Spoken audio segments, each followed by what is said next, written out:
a tale. Well, there's a place I've come to know well, led by a man named Sty. He's full of stories, he is quite a guy.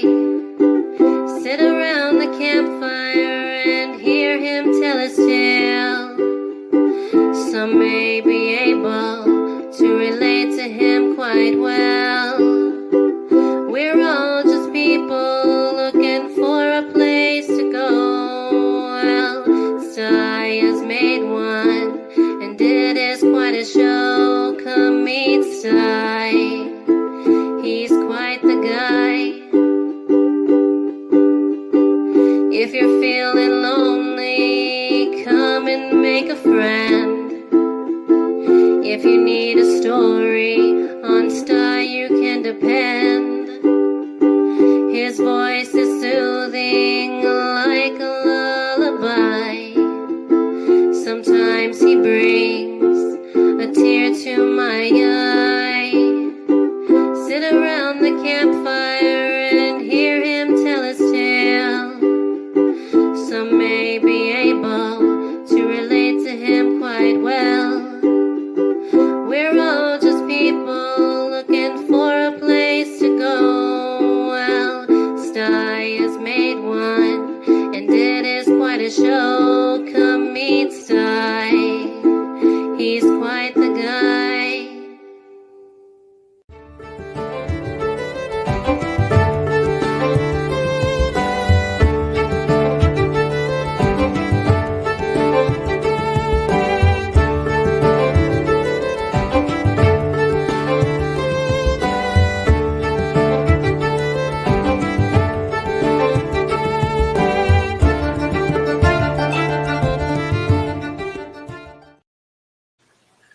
Well, good evening, everybody. Welcome to Sty Story Sunday. You betcha. The one day in the week that you get to have someone tell you a story you ain't heard, I hope. Everything Spicy likes to say, I repeat my stories, but I don't think I'm repeating this one tonight, so I think we're good. I got to shout out who's out there in the chat real quick. First one in was Metal Music Maniac with a bunch of little chickens. Those little baby chicks, they're relevant to tonight's story. Then we had Cindaloo popped in. Hello, Cindaloo. It's so good to see you. Everything Spicy is here. He's down in the basement.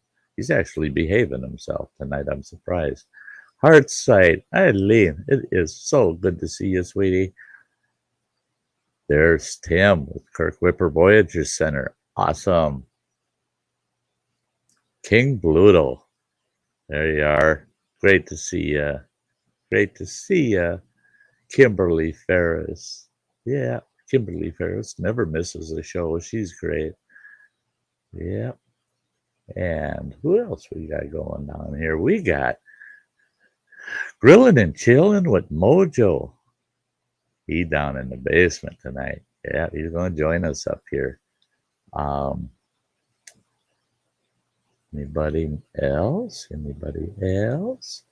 Looking. There's Kayla Ferris. Yes. Awesome. Great to see you. Great to see you. Oh my gosh. Eileen, you do not have to do that, sweetie. I've told you so many times, girl. Oh, love you, girl. Anybody that's not following Heartsight, yeah, you're out of line. You got to be following her. She follows everybody, and more than content, she's just there for all the YouTubers out there, all the great creators. So she's always there for everybody. Oh, and look at there, we got plain old Chuck. I tell you what, he must have missed his nap. He showed up right on time tonight. Yeah, early. Yeah. He usually shows up. What did I miss? What did I miss? Chuck, it's awesome to see you. Awesome to see you. Well, I'm not going to wait. I'm going to pull these guys out of the basement. I'm just going to pull them up. Boom, boom. Both of them popped in about the same time. I'm just going to pop them up here. Boom, boom. There's Mojo and everything's spicy. How you guys doing? Hey, everybody. Doing real good. Doing real good. How about yourself? Hey, TM, welcome. Whole lot of nothing. Just getting the mother-in-law's stuff all out of her old house. So still working on that. So you're putting all of that in your pole barn, are you? Oh my goodness! I'm gonna have her entire setup in down here in my basement. Oh Lord! We moved her curio cabinet down here, her dining room table, her chairs, her end tables. We've got two of her rocker recliners down here. It is. Oh, you're gonna have a regular apartment downstairs. I mean, I was actually joking that I probably should set it up. That way I could do YouTube videos that look like I'm sitting at my dining room table, but it ain't my dining room table. Well, it is if it's in your basement. Right? Possession is 9/10 of the law, man. Yeah, well, we're the ones with the space. The curio cabinet will go to my sister-in-law as soon as she gets another place where she can put it. She wanted to stick it in her sister's pole barn. Oh, I was like, no, you're not gonna stick that beautiful curio cabinet in a stinking pole barn and let moisture and this and that. Right. It says we'll stick it in the basement here. When you're ready for it, we'll bring it to you. So there's stuff that's down here that'll eventually go to other people. But I know how the eventually goes to other people's stuff works too. So yeah, well, that on their time, right? Yeah, and that could be a year from now, 2 years from now. I'm going down that road right now. I'm going down that road right now with someone that is dragging their feet, moving, and kind of implying, well, it'll be there. I can come and get it in the spring or something. No, you get the hell out of here. Your stuff's got to go. Otherwise, it's literally getting stored, and if it costs money to store it, pal, you're paying the monthly bill, or otherwise they're going to auction your shit off. What can you do? I was at a point once, Phil, helping my kids move, our own moving, relocating, in-laws moving. I ended up with 3 storage units and a big oversized 2-car garage, because it was a 2-car garage plus a shop. Mm-hmm. All in the same. It would be a large 3-car garage if it didn't have the shop. I had all of those buildings packed full of shit, and the basement of our big Victorian home packed full of shit. And I told the ex-wife, I said, you know what? If we got rid of everybody's stuff, we would only have about maybe 1/5 of what you see around here, because none of it was ours. It was all something somebody else was going to come and pick up. And after moving it 3 times, because we had a bad habit about every 4 or 5 years of leasing a new home. We like the home hop, but that meant I had to move all that shit, Finally, I decided I'm never going to rent a storage unit ever again in my whole damn life, ever, because every storage unit I've had maybe a little 6x6 corner of my stuff. And that 12x24 foot storage unit was stacked 8 feet high right out to the doors of everybody else's shit. Yeah. And I thought, why am I paying $70 a month to store their crap, And how many years? Years. On renting a storage unit? Well, I've rented a total of 4 of them. The longest one I had for 18 years. Yeah. Oh, shit. Yeah, 18 years of $70 a month. Tally that money up. I can get it for you if you want me to. Yeah. Oh, you think I want to know that number? Because that's why I got a pole barn. There was a 5-year span that I had 3 storage units that I paid each month. And is that from that 6-year ordeal from 6 years ago? No, that one actually, I had everything in a single oversized storage unit that was 16 wide and 10 feet to the rafters in there. And that was packed right up to the door. You opened the door and you could step in about 18 inches and it was just solid wall of stuff. Yeah. But no, this when I had the 3 storage units, I had 2 kids that relocated and needed places to put their stuff, all their household stuff. And then we had relocated from a large home into a small home. So we had 1 unit just for our things from the old large home.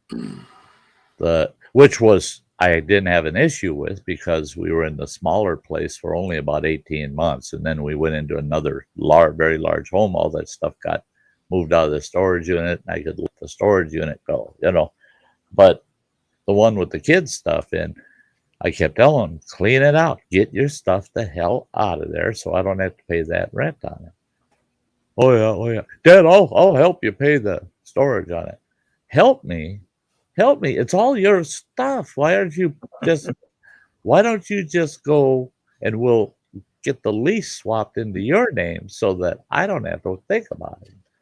Well, I got credit problems and I don't think I can afford the whole $70. And I said, I'll get them to let you have the lease.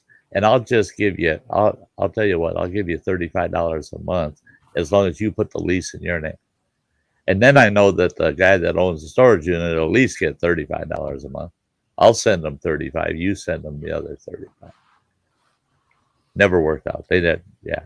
The two that had me paying for their storage units never did go that way. Hi, Dr. Smith. Can't get me in a down mood. I'm already there. I need one of those storage units like they had in Breaking Bad. It was just a great big pile of cash in the middle of the room. You ever saw that episode where? Oh yeah, he was taking it out of this storage unit, and this big huge pile of millions. Yeah, like a big old pallet full of money. Yeah. Wouldn't that be just sick? Yep.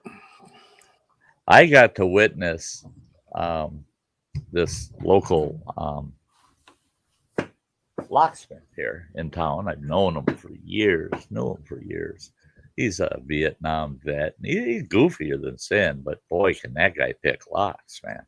He is an ace locksmith, and he specializes in safe breaking, getting into safes for people. Well,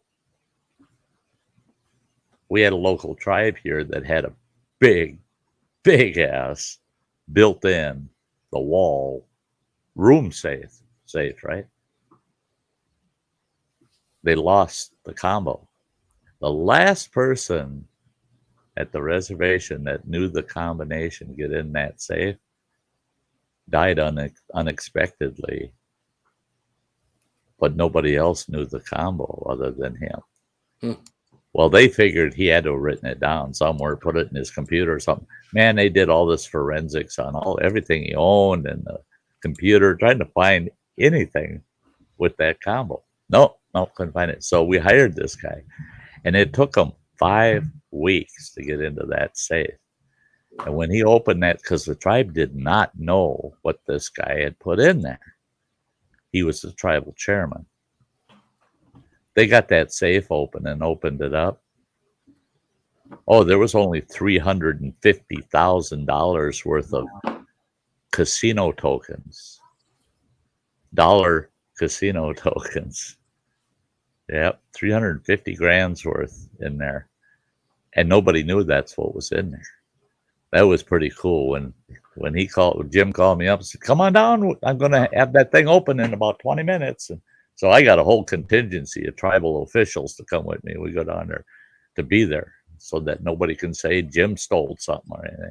He finally gets that vault door open, swings that big ass door open, and I looked at everybody. Their jaws are just hanging limp. Here's all of these carts with with cash boxes on them, just overflowing with casino tokens.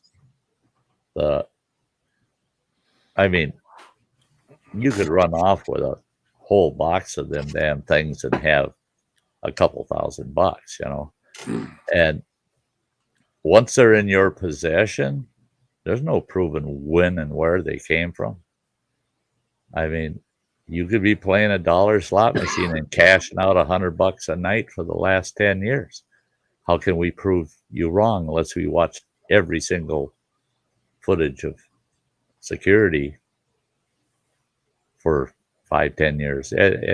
Yeah. Oh, what a nightmare.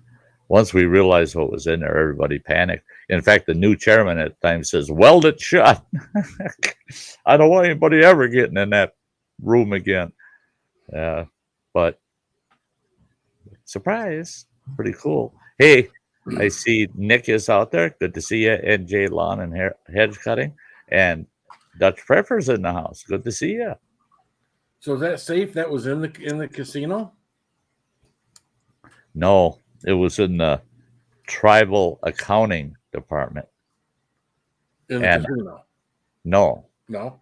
At the tribal administrative, their governmental office. Oh, okay.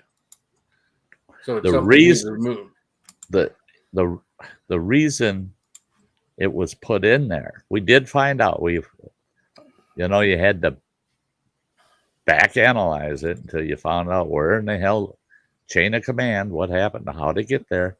Well, we finally did. They were shocked though when all of a sudden a U.S. federal marshal shows up at the reservation. They're under federal jurisdiction, so you don't use local cops for shit, especially anything to do with money, any large amounts of money. You bring federal marshals in. Well, they don't like federal marshals on the reservation, I'm telling you. Well, this boy shows up and he's looking for me, and right away it spreads through the whole reservation. Sty's embezzling. There's the cops. They're here. The feds are here. They're going to haul his ass away. And I'm trying to, right away, council members are flocking my office. What did you do? Federal marshals are up at the administrative office looking for you. I said, what did I do? I called them and told them to come here. What? Yeah, I'm the one that called him. He's not here looking for me. He's here because I'm looking for him. And he helped with the forensic side of the accounting end of it to track the audit trail of it. Well, what had happened is our casino had been robbed, organized burglary kind of affair. There were 6 individuals involved, armed robbery, broad daylight, come in and rob the casino. Well, the feds had told the tribe that the tribe had to show the feds that they can keep all of the casino's cash assets secure even during a robbery. And it required a certain level of vault for even the tokens for that casino. Well, their current vault at the casino didn't meet that specification, but the vault at the accounting division did. And the tribal chairman and the treasurer at the time were the two with the combinations. So they authorized to have it relocated to the tribe's vault. And so they hauled it by armored car over to the tribal office and put it in that vault in my division, which really pissed me off because I wanted to know what was in that vault from the day I started there. And they said, no, by tribal act, by their own policy, only the chairman, vice chairman have access to that vault. But after that incident and me having to find someone and hire them to get in there, break into the vault, all of a sudden that vault became mine. Anything happens with that vault, Sty, it's your problem, your responsibility. I thought, oh, thanks a lot, you suckers. Yeah, put that was a big white elephant on my back, I guarantee you. Oh, I don't think you can use that term anymore. That's that big multi. Can you say multi- purple? No, rainbow colored elephant. Yeah. Oh, yeah. I got to be careful. I might be calling that rainbow colored animal because if elephant conjures up obesity, living organism. yeah, Break it down even further. right, yeah. Let's break it down. Right. The oh yeah. So did you see here in Michigan where, well, I'm sure you're well aware of what happened in Oxford, Michigan. And apparently they decided to charge the parents. The parents decided to flee. They're saying they didn't flee, but yet they were locked up in a room in a building just outside of Detroit. It's like, And they had to have someone take them to the building and get them in. Right. And that person cooperated with them. Yeah. I don't know. I don't see anything that's suspicious at all there. Do you? No. I was when she had first mentioned that they had fled, I said, "Man, if I fled, you wouldn't find my ass." That's it, right? I would keep going. I'd be going. I'd be making an illegal border crossing. You know, that'd be it. I'd be the only one heading south at the border. I'll be damned if you're going to find me, 30 minutes away from my fucking house, held up in a building. How stupid is that? Well, and right away when I heard the particulars about it, first thing that came to my mind was, I bet you them and their attorney right now are saying, okay, here's what it was. We went there and hid there and were locked in there because we were afraid what the public would do to us. We were there to protect ourselves because we were afraid what some mob's going to come to our house and burn it down with us in it. So we hid in a warehouse. I can see that shit right now. I can see, oh yeah, we got to turn this around as we were victims. We were victims. But I tell you what, that whole everything that went on with that shooting is one big clusterfuck. I don't care. I see so many people that had their hands on it but didn't do a damn thing about it. And I do agree with some of these people. They're not supporting him or his parents. They're just supporting basically the rule of law. If his parents are guilty, then why aren't the school administrators guilty? The teacher did what was right. Man, she made the school aware of it right away. Boom, boom. Look at what this kid drew. Look at what he's did on the internet. So she did her job. But once it got to the top at the school, and they sent that kid back to the classroom and never once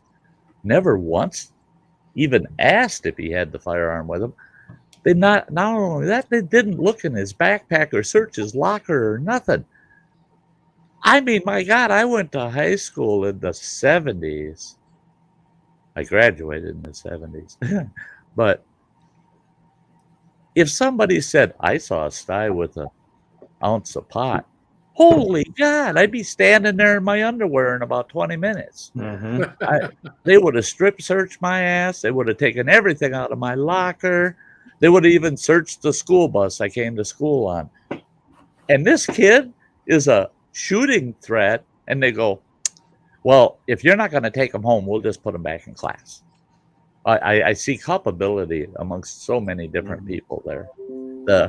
The kid is two things. He's a perp and a victim, all in one package. Yeah. That kid was victim to a screwed up society, and all of his victims suffered for it. And so everybody trying to be politically correct and trying to not overdo this or overdo that. He should have been sent home. That's it. Yeah. And the thing is, he should have been not only sent home, but law enforcement should have been aware of the situation, because you might be sending him home just to kill mom and pop and come back to the school on his own. Yeah. Yep. And that happens a lot. Yeah. A lot where there's say that, but yeah. And then we had all these copycat things here in Michigan where they shut down a bunch of other schools. They arrested 6 other youths from ages 14 to 17 that made other similar threats and said other things on social media and everything else. So they've had all the schools around here shut down all week long. Well, see, that's it. Our school took a bunch of crap because on Thursday, Lapeer schools still went to school, and they had a ton of parents calling up saying, "What are you doing? There's these threats out there, blah, blah, blah, blah." So they got together and opened up for Friday, but that's like... Well, that's the thing is everybody's being reactionary, but nobody reacted when the incident hadn't occurred yet, but it was pretty obvious something was going to go down. Nobody reacted. But once it happened, now everybody that's not even associated with that location and that incident is reacting as if it happened to them. Right. You know, and that's what I don't like anymore. Is I like people sharing responsibility in large tragedies and saying, we're going to help. We're all going to help. But to react like it was you, like, oh my God, he shot one of my kids.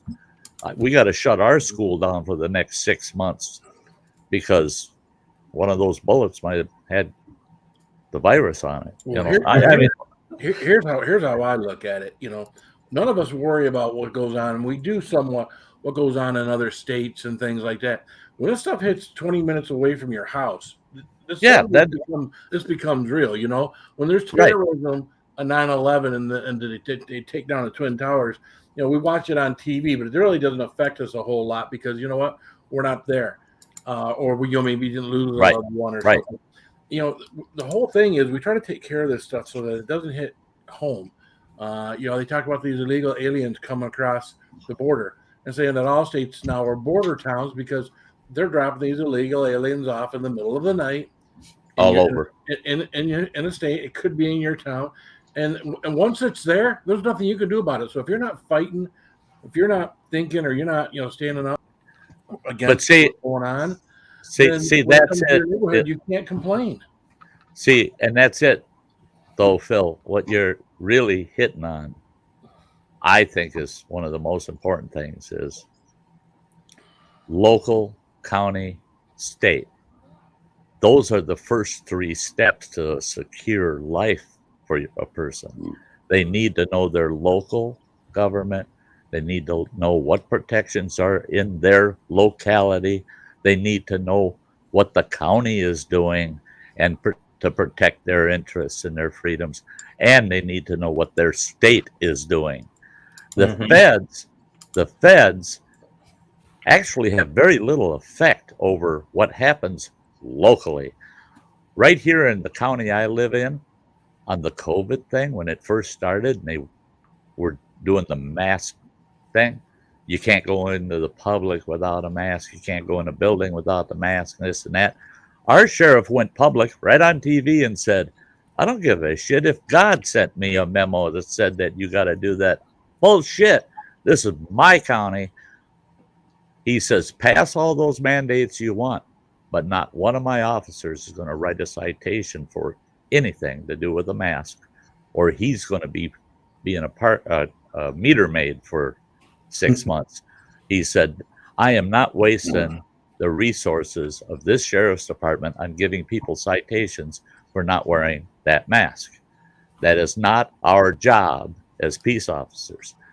And right away, our Democratic governor, gets a hold of the press and tells them, your Republican sheriff has got another guest coming. I'll have his job and this, that. No, you won't, you some bitch. He was elected. He wasn't appointed. You got no control over him, boy. You might think you're God, but you ain't. In our county, when it comes to law enforcement, our sheriff is the law.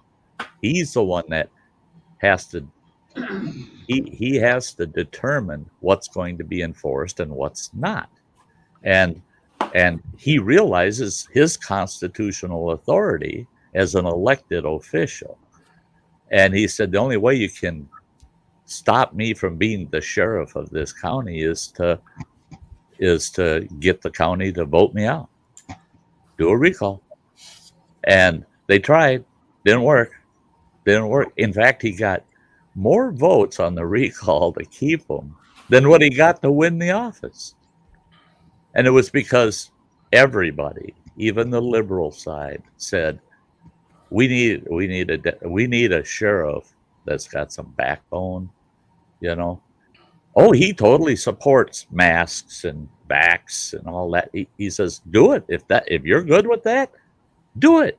But he says, I'm not getting in between all of my citizens because he's got a mask. He don't have a mask. Yeah. He says, I got no time for that. We got people going through domestic situations. We got drunks driving all over. We got enough to deal with without adding masks into the picture. And he was so right about that. He was so right. And he said enforcement of those kinds of things has to be enforceable. He says, I don't have enough officers to deal with the mask issue. There's no way in hell. He says, I couldn't do it. And he's right. He's right. In our county, there's a hell of a lot more. I would suspect we've got, with law enforcement, it's at least 1,000 to 1 populace against law enforcement. At least 1,000 to 1 minimum. But hey, guys, we're at the half-hour mark.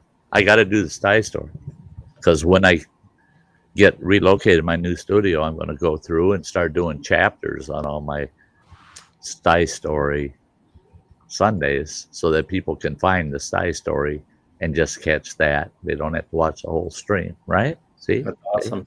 So when he gets all checked into the insane asylum, we'll be doing the shows from there. If they let me have access, yeah. We'll keep it going. So these guys didn't go anywhere. They just moved over to the other side of the room. So tonight's story, hey. Pet chickens. Pet chickens. You know, it's kind of funny because when I drew this topic for tonight, I drew it yesterday. I'm running my generator for selecting my topics, watching, and all of a sudden there it is. Boom, pet chickens. Guess what I had on the 65-inch TV? The series Lost in Space. And that guy, what's his name? Don. He's the oddball with the Lost in Space family anyway. Why can't I remember his full name? Anyway, he's got a damn pet chicken. They're out there in the middle of space, and he's hauling this chicken named Debbie around with him everywhere. And he keeps telling people, I got to go do this dangerous thing. Would you look after Debbie? And no matter what, if I don't come back, don't let anybody eat Debbie, you know. And I thought, that's pretty odd. I'm watching a show with a pet chicken, and my topic pops up. Pet chickens. Well, now it's going to be, this is a little out of chronological order because of the time of year, because this story mostly revolves around Easter, but it goes well beyond Easter, the story. So it's not truly an Easter story. But how many of you recall back when I was a kid? See, that's why I don't think too many of you actually saw it. But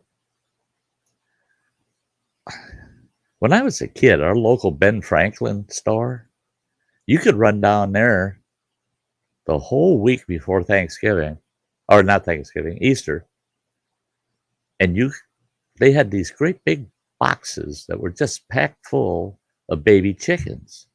And they had big boxes packed full of little baby bunnies, little rabbits.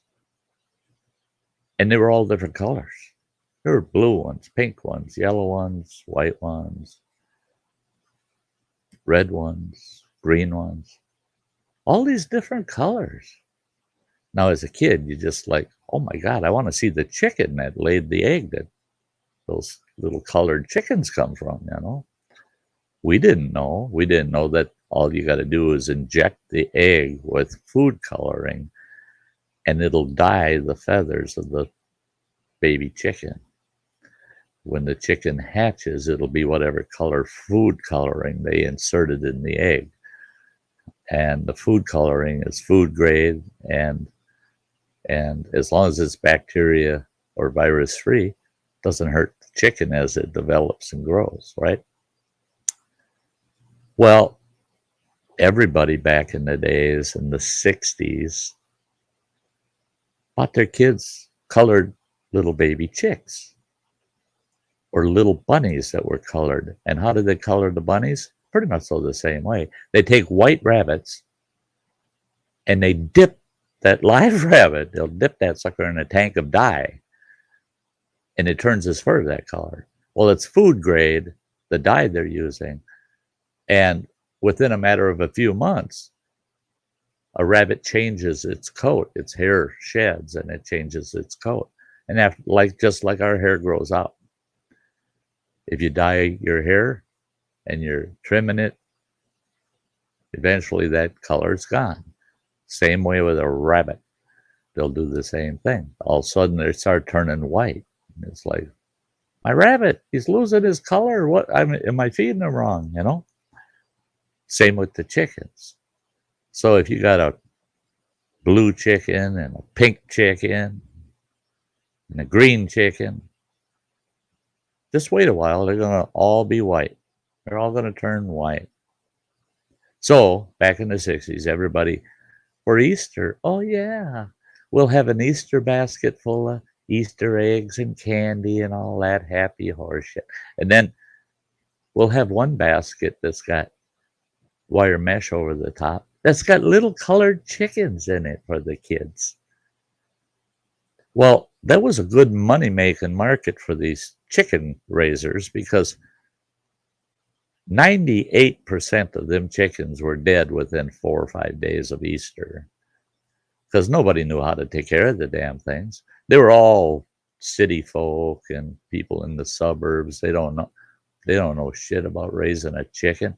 And sure enough, their chickens all die on them. And oh, well, you know, it's like a goldfish.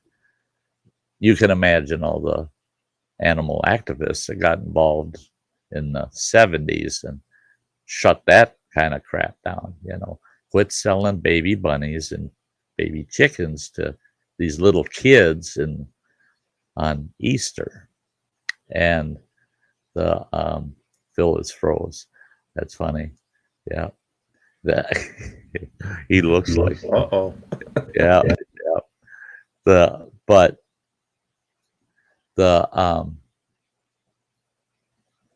thing is, one Easter,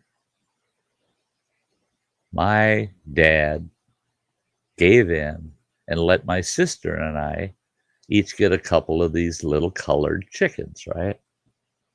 Well, I thought it was kind of cool, you know, come home from the store with a little colored chicken. And so one of my chickens died, felt bad. But because of that, it was like, I don't want the second one. I don't want to be responsible for that thing. It's going to die anyway. And so my sister, she got her hands on a bird cage, nice big bird cage. And she had those 3 colored chickens in there. And she started raising them as pets, right? She's feeding the chickens and it didn't take too long. They shed all of the down feathers that they're born with, and the new feathers were growing in. And also we got 3 white chickens that are about 6 or 8 inches tall in this bird cage, and there's hardly enough room for the 3 of them to lay down in there at the same time. Well, then my dad says, we're going to have to build a chicken pen for them. So we had rabbits for a while, and he's back. He's not froze anymore. But so we were raising rabbits for a while, and so we had a rabbit hutch that was not being used. So we put them 3 chickens in a rabbit hutch. Well, it don't take long for a chicken to get big and ready to, I mean, yeah, it's a adult chicken. It don't take long, just a matter of months. Well, my sister had a habit of letting the chickens out, and they loved her, man. They'd follow her everywhere she went, and 3 chickens. Finally, one of them, I think a dog got it. So she was down to 2 chickens. And my dad kept telling her, you know, you don't play with them chickens really enough that it's worth having them here. And, oh, but they're my pets. He says, well, they're pets that you know, how many people sit around pet the chicken? You know, he says, really, they're not pets. They don't come when you call them. They don't fetch. They don't do nothing that you tell them to. All they do is eat. And he says, I'm kind of tired of buying chicken feed for something that's just a pet. And I don't know. My dad got a wild hair one day. Get home from school, and it just happened to be a day that my dad took off. So he's out there in his street clothes. He was a local chief of police, so he's 90% of the time in uniform. But he's out there in his regular street clothes, standing in the backyard, and he sees me. He says, hey, kid, come over here. I said, yeah, what do you want, Dad? He says, you see your sister's chickens over there by the garden pecking around? I said, yeah. He goes, go catch one and bring it to me. Well, in our backyard, we had 2 cottages. We had this storage shed, and by the end of the one cottage, nobody stayed in that cottage typically. The other cottage my grandfather lived in. But at the end of that vacant cottage, I noticed he had a big round piece of wood sitting there. And I grabbed a chicken, got a hold of it, and I'm walking over to him with this big old pet chicken, Easter chicken. And then out from behind his back comes the hatchet. He says, you hang on to its legs and you just lay it with his chest right there on that block. And I did, and I thought, what's he going to do to this chicken? Well, he just reaches down with one hand, pulls its head off, stretches it out, and whack, cuts its head off. Heard this real muffled kind of shriek. And that chicken started flopping all over, shooting blood on me. And so I pitched the damn thing, and it's flopping all over and running around and flopping it with no head. And there's my sister standing there about 15 feet away from us in total freaking shock. And my dad yells to her, go grab the other one. Even then, I was about 6, 7 years old at the time. Even then, I knew that was the wrong thing to say to her, because there's no way in hell she's going to hand you another chicken. So I ran off, got the second chicken, run back up with it, and I grabbed it by the head and stretched him out, put him on the block. And my dad, whack, off goes the head. I throw it out there, and it's dancing with the other one.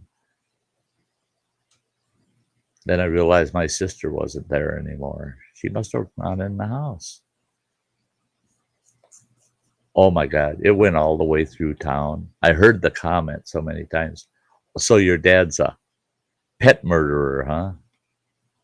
Your dad likes to take you kids as pets and kill them?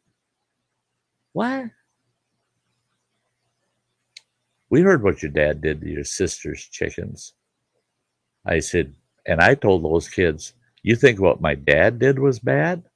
Should have seen what my mom did with them. She stuffed them full of stuffing and baked them in the oven. And my sister had to sit there at the dining room table with us all and watch us eat her pets. What? You stinking cannibals. You ate your Easter chickens. Now, if we went to the store and bought a nice broiler chicken the day before Easter and stuck that bugger in the oven and had a nice Easter dinner, not a person would have said boo. But oh no, you take last Easter's chicken and put him in the oven, and now you're a serial killer, a cannibal, the worst thing in the world. My dad and I both got tagged so bad for the longest time for murdering 2 chickens. So when they passed the law that said they can't sell the colored little baby chicks anymore, I was good with that. I was good with that because all that did was set me up for a bad name because my sister told the whole world that her dad and her brother were a couple of murderers and that we tortured them chickens. And I mean, it sounded like a bad Freddy Krueger kind of affair, you know? And really all it was we're putting chicken on the dinner table instead of having them run all over the yard and crap on everything, crapping on the picnic table, crapping on the lawn chairs. No, put them in the oven. We'll enjoy them one last time. Well, my sister, I don't think you would not understand, but she didn't eat chicken for years. She will eat chicken now, but not much. It's got to be kind of chicken that's hidden and included into something. But boy, don't put a broiled chicken in front of her. She don't want nothing to do with that. She knew those were her pets, and they would never taste like chicken. Never taste like chicken. And it stuck with her the rest of her life. Yep. So there you are. Let me warn you, if they ever allow it ever again, colored baby chicks, don't buy them. Don't buy them because they're not good pets. They're not good pets. No, they're not. They're messy. They are. That chickens are pigs with 2 feet, and somebody's going to hate you when the day comes that you're going to eat the chicken. Yeah, TM, I like that. See, I had out on the farm, we raised chickens. I had laying hens, and then I'd run them through while they're peak performing. And then once their performance started dropping off laying eggs, man, we butchered them and we canned them right away. And then get a nice fresh round of laying hens. I didn't raise straight meat chickens because there's a lot of work to that. You get yourself a couple dozen meat chickens. They grow so damn fast, and then you got to butcher them all on the same day. It's a lot of work. It's a lot of work doing it that way. Raise them as laying hens, and if you butcher them when they're getting over the peak of laying eggs, they're still tender enough that they're good, But I had pets, 2 of them, 2 bantam roosters. One was a little guy. He never got very big. The other one's a big bugger. Boy, he is as big as a vulture, for crying out loud. He was a monster. And they were both bantams. And those were my pets. They would follow me around the farm, and they were always around. And they would actually come when I yell at them. They come running over. But I was never going to eat one of them damn things. And but the tough old bantam roosters, they weren't no good for eating. So they were pretty safe. Yeah. So there you go, guys. Hope you enjoyed pet chickens. I saw this video once with this Asian fella. He had a pet chicken. No.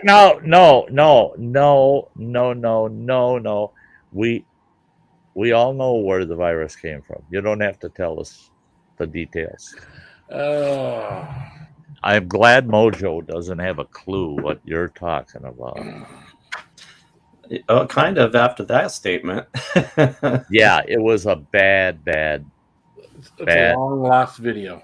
Yeah, it was a bad experience for a chicken. Yeah, I mean, yeah.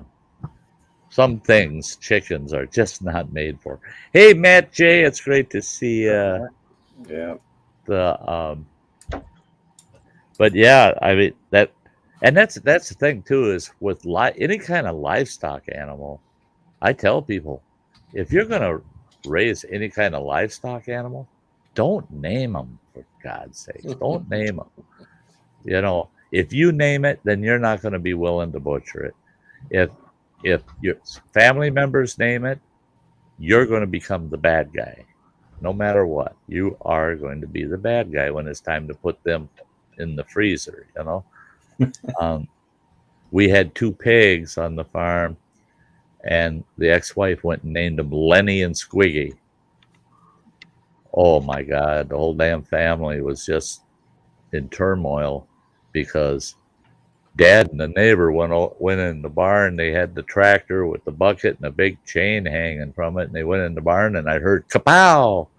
Then all of a sudden, here they come backing out of the barn with Lenny hanging from the bucket, and his throat is slit. And they went in there and murdered Lenny. And then I got the whole damn family coming out. You're not going to do that to Squiggy, too, are you? Yeah, he's next. Yeah. And it's just, and then to get my kid, that's some of the best pork we ever had, too. And to get the kids to eat pork chops and I mean, even the hams that I had cured and the bacon, they were just like, no. Oh my God. I would never, you know, those Andes soccer players that crashed in the Andes Mountains and they were eating each other, you know. And the way they were able to do it, they said, is they would bury the bodies and only expose like the thighs and the upper arms, so that as they went and harvested meat off of them, they didn't have to look at the person, so that it was hard to identify who it was, because it's hard to eat something that you gave a name to, you know. Right. So that goes for farming too. I mean, don't name your livestock because they're not pets. They're not. And for what it costs to raise them 2 damn pigs, you're damn right they're going to get put in the freezer. You're damn right.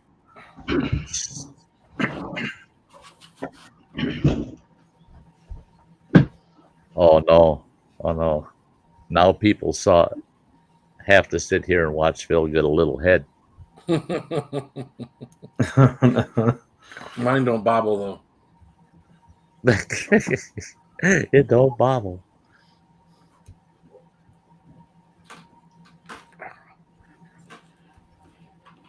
I guess I'm gonna have to do it too, huh?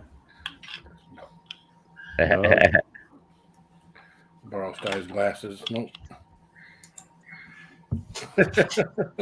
Look at Mike. Look at Mike down there. Yeah, I'm not. I mean, I guess it's supposed to be someone famous, but I don't know who that is.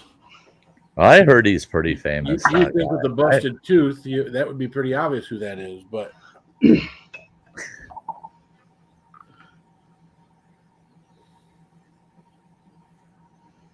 Mike, I don't who is know. that a bobblehead of?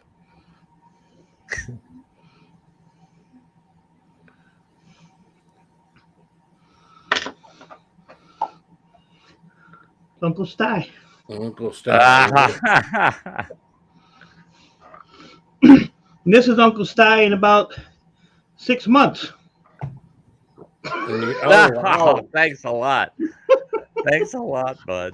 Thanks a lot. Well, up until my last doctor's appointment, I would have said, I think so. Yeah. Woo. There's Sty with the old white eyes. Yeah. No eyes. Hey, Mr. Fulton. Hello, hello.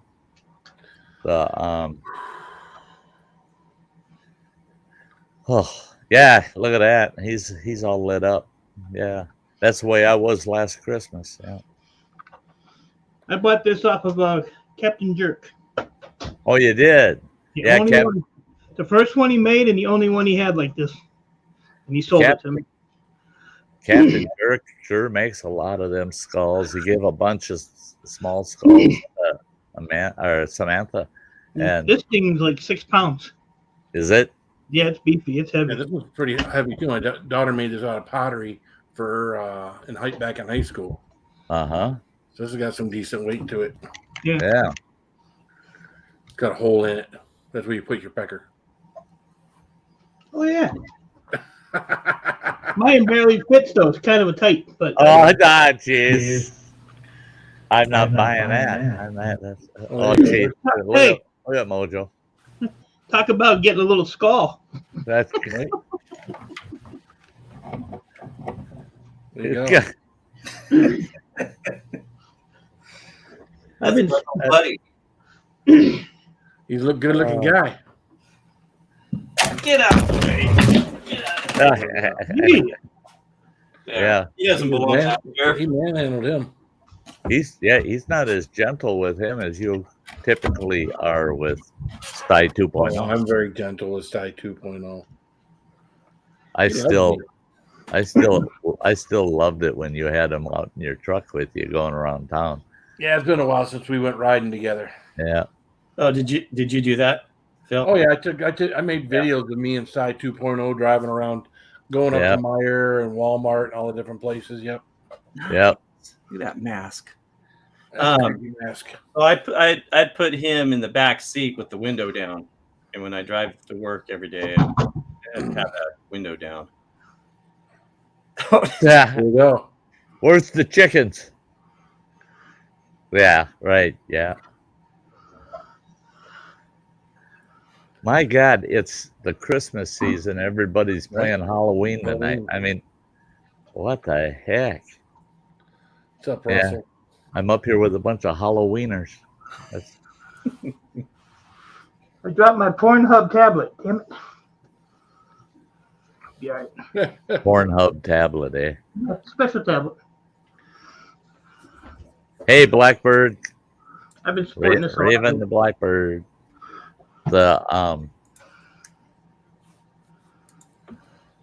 Yeah, oh God. Running water screwed up, and he had sent me something, and it was FedEx here from Dell, okay? Dell computers.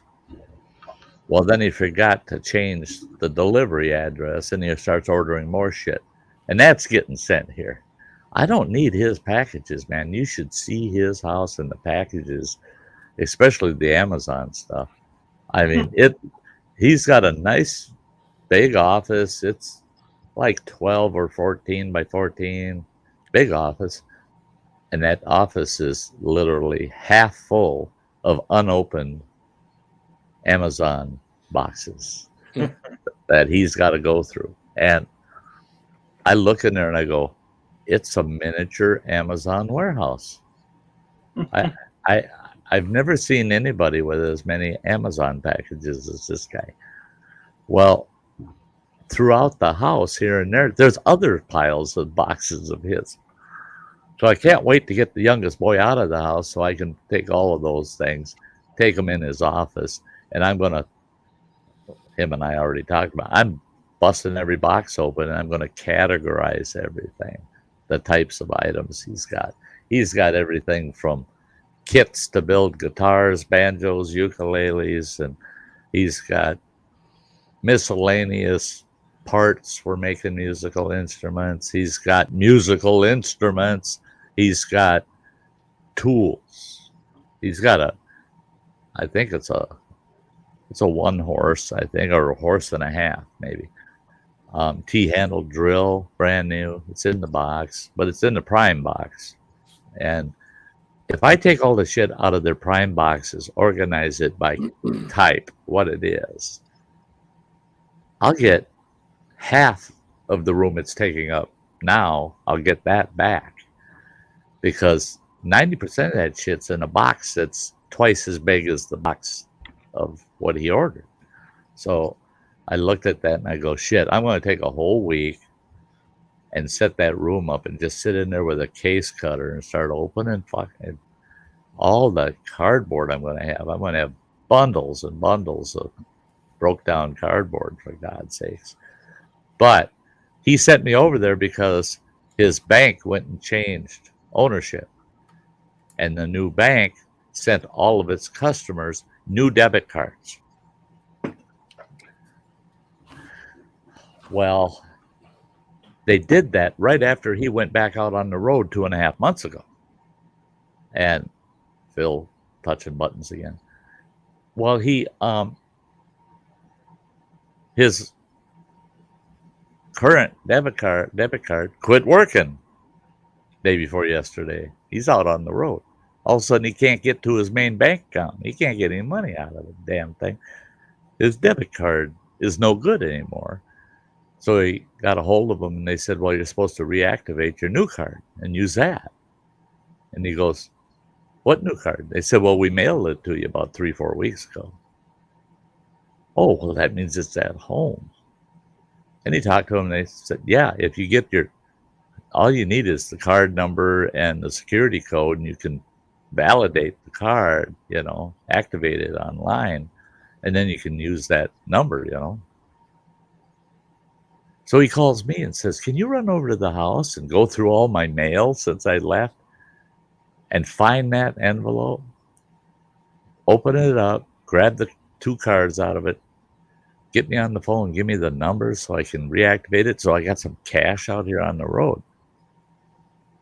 I said, I suppose I could do that. He says, it's kind of important because right now I'm buying all my meals, coffee, snacks, anything for me on a damn credit card. He says, I don't want to be paying 18% interest for a cup of coffee. I said, yeah, that makes sense. I get it. So I run over to his house. His little brother has trashed the joint, man. He's trashed it. He's supposed to be moved out, but it looks more like he moved in and he's the owner of the local landfill. It's bad. It's bad. And I dug through that whole damn house, and I found a total of 7 letters to running water. None of them from the bank. Called them up. I said, I'm tired of digging through this place and all your brother's piles of shit. Everything. I looked everywhere. I can't find any mail other than these 7 envelopes. And I said 5 of the 7 were dated before you ever left to go back on the road. He goes, well, where's my mail? I said, you're talking to the wrong guy. I don't live with you yet. Gets a hold of his brother and says, Dad tore the place apart looking for that mail. I got to have that letter. I got to have it. His brother says, well, I'll check a couple of spots. Maybe I can find it. I think I can do that, he said. You think you can do that? You son of a bitch. No, there's no thinking. He needs that. He needs that access to his bank account. So his brother was supposed to be home at 2, and 2 yesterday afternoon. Running Water finally gets a text at 6:30 last night. Says, I found a few letters, but none of them look like they're from the bank, and I just threw them on the couch. The kid's been gone for 2.5 months. Every week he gets a letter from his company that he works for. And he's got his health insurance. We're sending him a re-up packet to renew his health insurance and his new health cards and shit. And 2 banks were sending him new debit cards. And that mail ain't nowhere to be found. I tore that house apart. I can't find it. And now he talked me into going back there again tomorrow to dig through the place again. And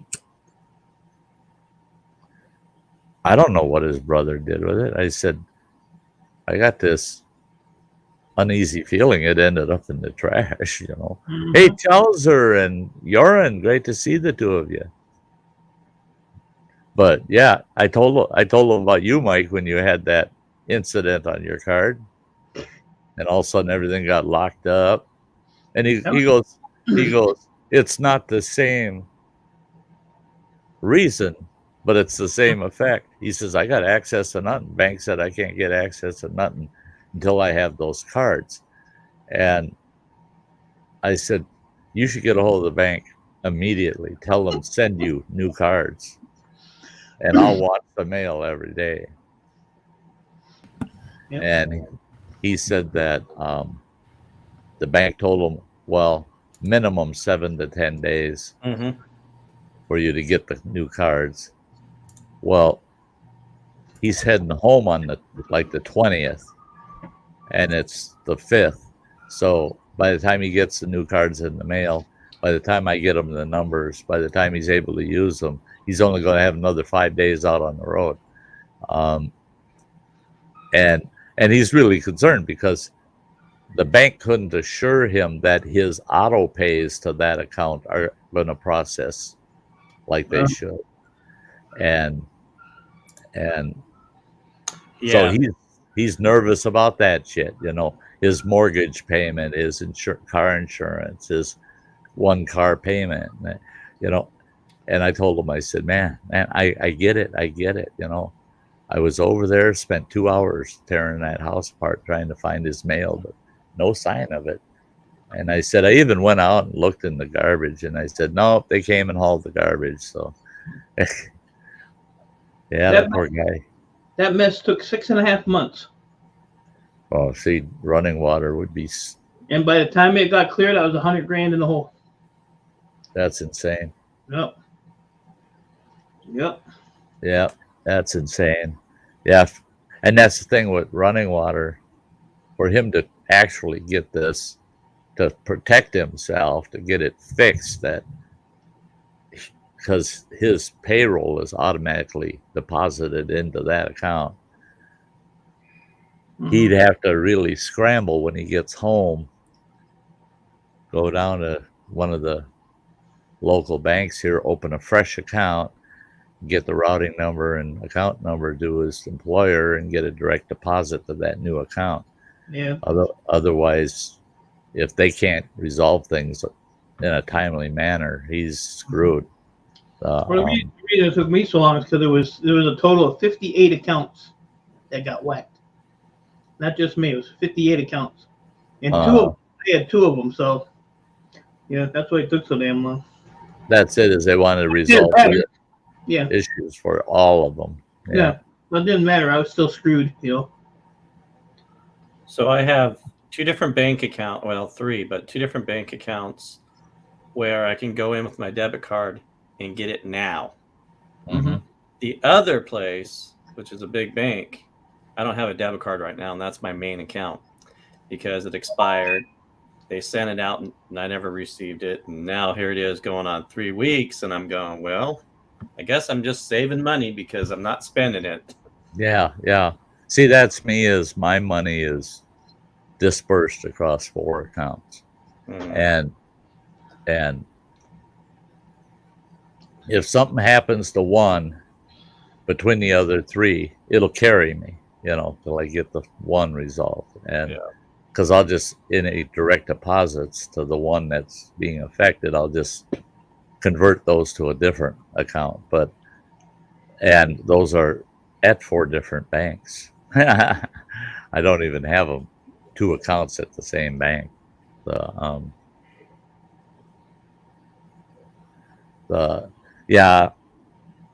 That's the only thing I don't like about paperless is if something goes amiss, it can take quite a bit to get it resolved.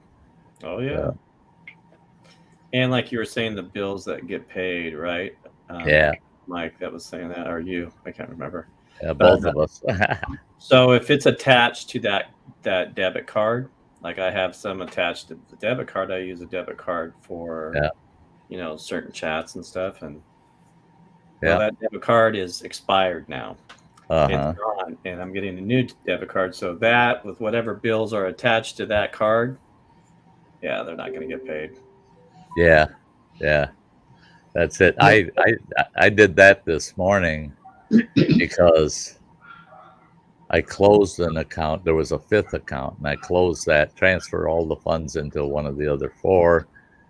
But then the account I closed, I had attached to like 4 or 5 revolving payments that just happened automatically. So I had to go to each one of those and tag a different card to them because otherwise they weren't getting paid. Yeah. They weren't getting paid. That's what screwed me up, is because I had paid my federal taxes, which was like almost $9,000, and then I paid I paid all my property taxes on 4 houses. Well, 2 days after I sent all that stuff out, that's when that shit got me.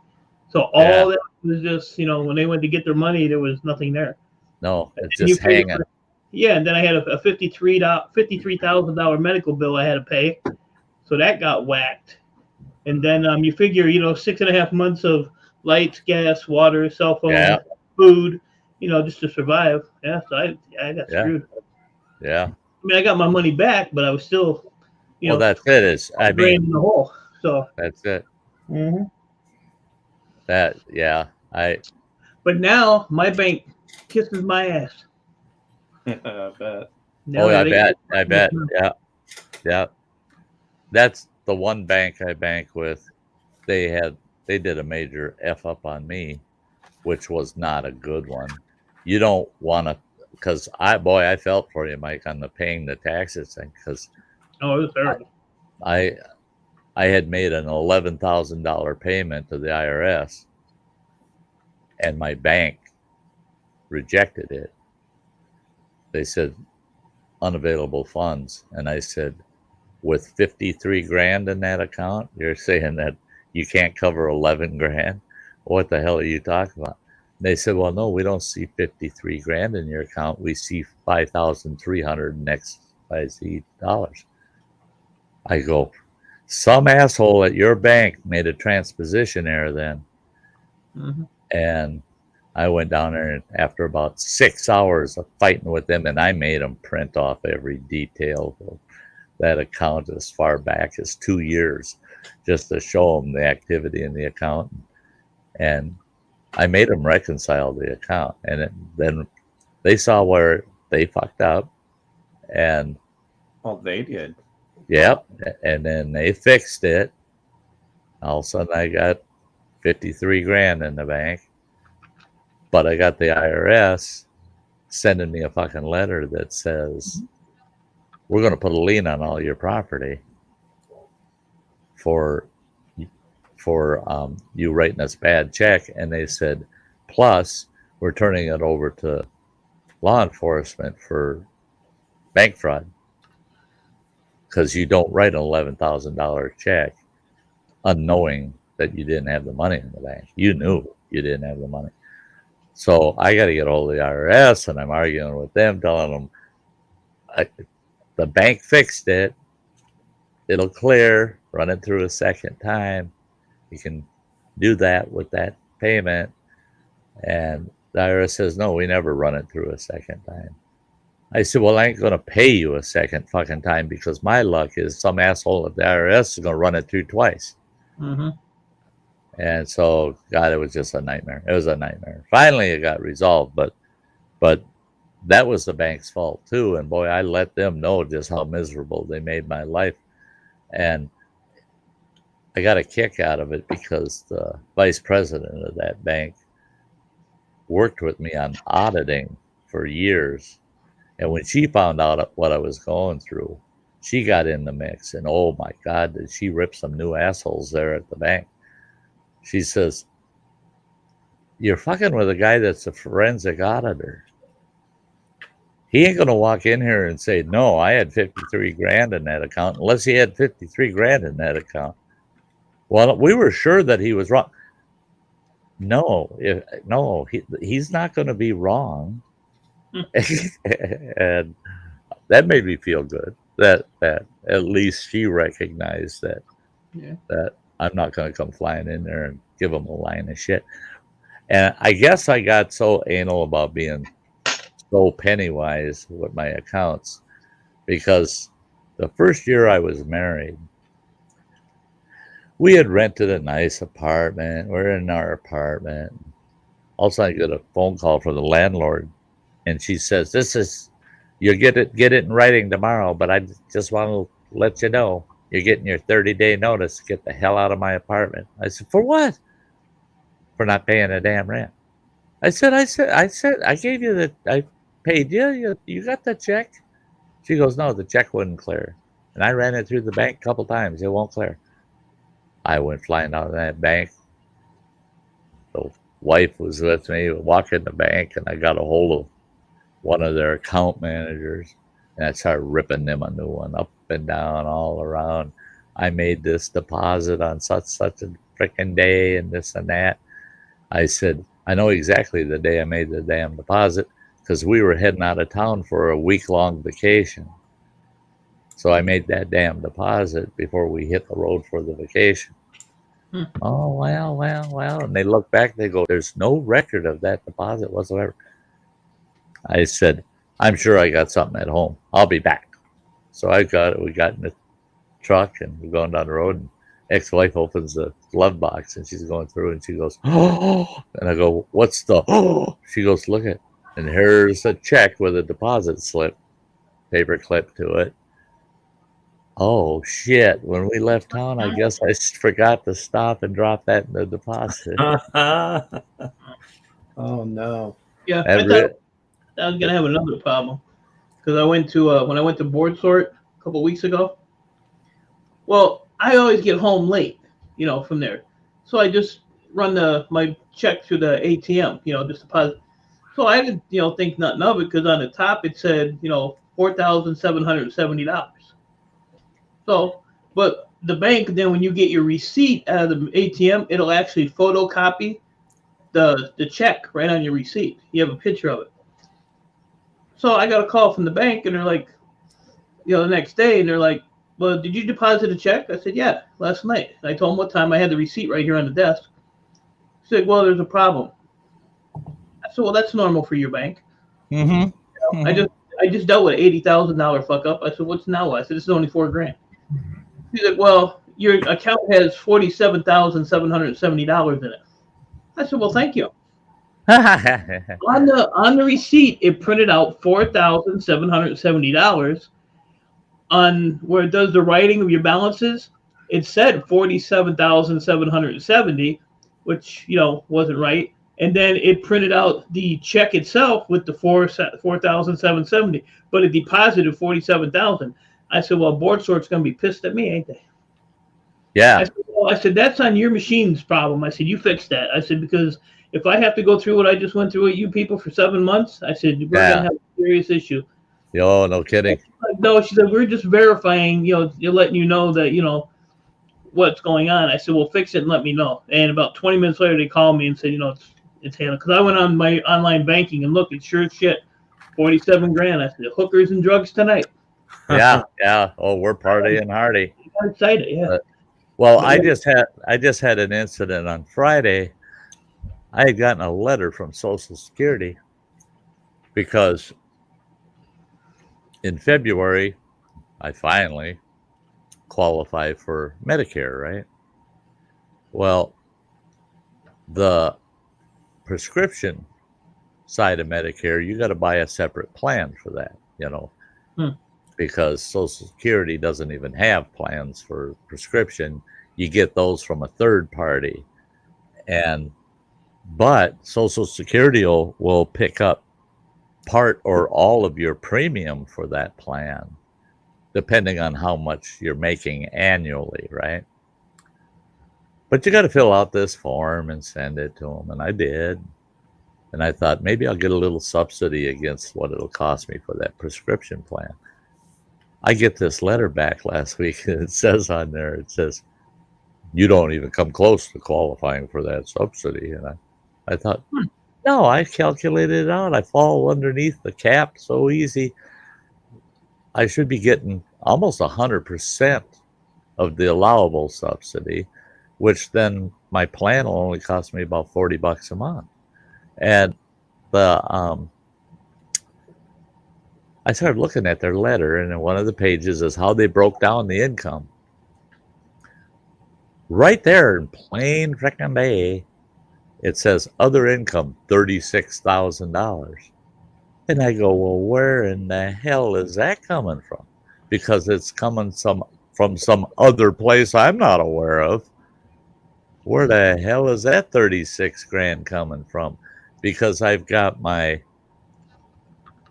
self-employment income is counted in a lower section. It's in there because you give them the net after your tax filing, you give them the net annual self-employment income. That's right. But what's this other fucking income? Well, there's a spot on the form you fill out that wants to know what your gross receipts for other income is monthly, right? Well, I put in, or no, annually. I'm sorry, annually. Well, for one of those sources of income, it's $3,000 a year is all I'm making gross, but the net of that's $2,100 after overhead and expense. And I had put $3,000 in that spot. They looked at it, and whoever their data entry person is, saw it as, oh, that's $3,000 a month, $36,000. Mm-hmm. They're bad. They're bad. The gal I was talking to, I could tell she was embarrassed for the administration. She's like, oh man, did we screw up that? And on and on. And she goes, oh yeah, I gotta take $36,000 off your income. Wow. I said, yeah, you do. And once she did that, she goes, oh, congratulations. You get a subsidy for your prescription plan. I said, okay. I said, you had me so wound up and full of anxiety over this shit. I said, the government's already got me pissed off on Social Security. This year, 5.9% cost of living increase. Awesome. They increased my Social Security by $70 a month, right? Well, I was paying $148 a month for Medicare. $148, say $150. No. Well, that went up to $170. So $20 more for my Medicare. So that 20's got to come out of that 70 they give me, right? Yeah. So then I set up this deal to pay off my student loan through Social Security direct payment. Well, they increased that son of a bitch. How much did they increase it by? They increased it by $40. Well, that comes off of that 70 also. Well, now I only have $10 left of that $70. So a $10 per month or $120 a year increase in my Social Security is the net effect. And it's like, okay, I guess I live on the same budget and I have to swallow this 15 to 30% inflationary rate we have on products. So it's like I told Running Water, I said, they really did me a favor. I get an extra $10 a month, but it's cost me an extra $35, $40 a month for groceries now, and it's cost me an extra $30 a month in gasoline in my truck. Yeah, they're really helping folks out. So have you worked your whole life, Sty? Yeah. Your whole life. I know you have, right? Yeah. And we did our part. Mm-hmm. Well, you did yours more than I have. Well, yeah, you're on your way. And now you come a point to your life where you did it, right? Yeah. You know, you paid into Social Security, didn't you? Yep. Yeah. And what I would prefer would be that they take everything I paid into Social Security and Medicare, both of them. Mm-hmm. Give that back to me plus interest over the last 40 plus years, you know. give it all back to me with interest. I don't expect it to be 10, 15% interest either, but give me compounded interest on it. I'll take that big fat payment for what I paid them. And they've been using all these years. Give it back to me. And you don't have to give me anything else the rest of my life. And I'll go out, get my own private insurance, or I'll self-pay, and I'll make what that pot of money is worth last me for my retirement. Let me manage my money instead of this bullshit where if I die within the next 4 years, no, actually it's 5 years. If I die I've got 5 years yet. I got to live another 5 years before I'm getting anything above and beyond what I actually paid in. So total 10 years. Yeah. Is that what it is? Wow. And so I'll never collect. I'll probably never collect what I paid into it. Yeah. And it's enough to set a person off, you know. Mm-hmm. Hey, Canoe Hound, Dennis is in the house. Great to see you. What's up, Dennis?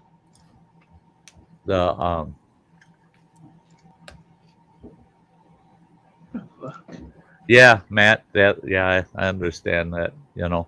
See, now, that was one thing. The one tribe I worked for, boy, they had fights every year on COLA. You know, we're going to give a 3% cost of living increase to all of our employees. They had about 500 employees there.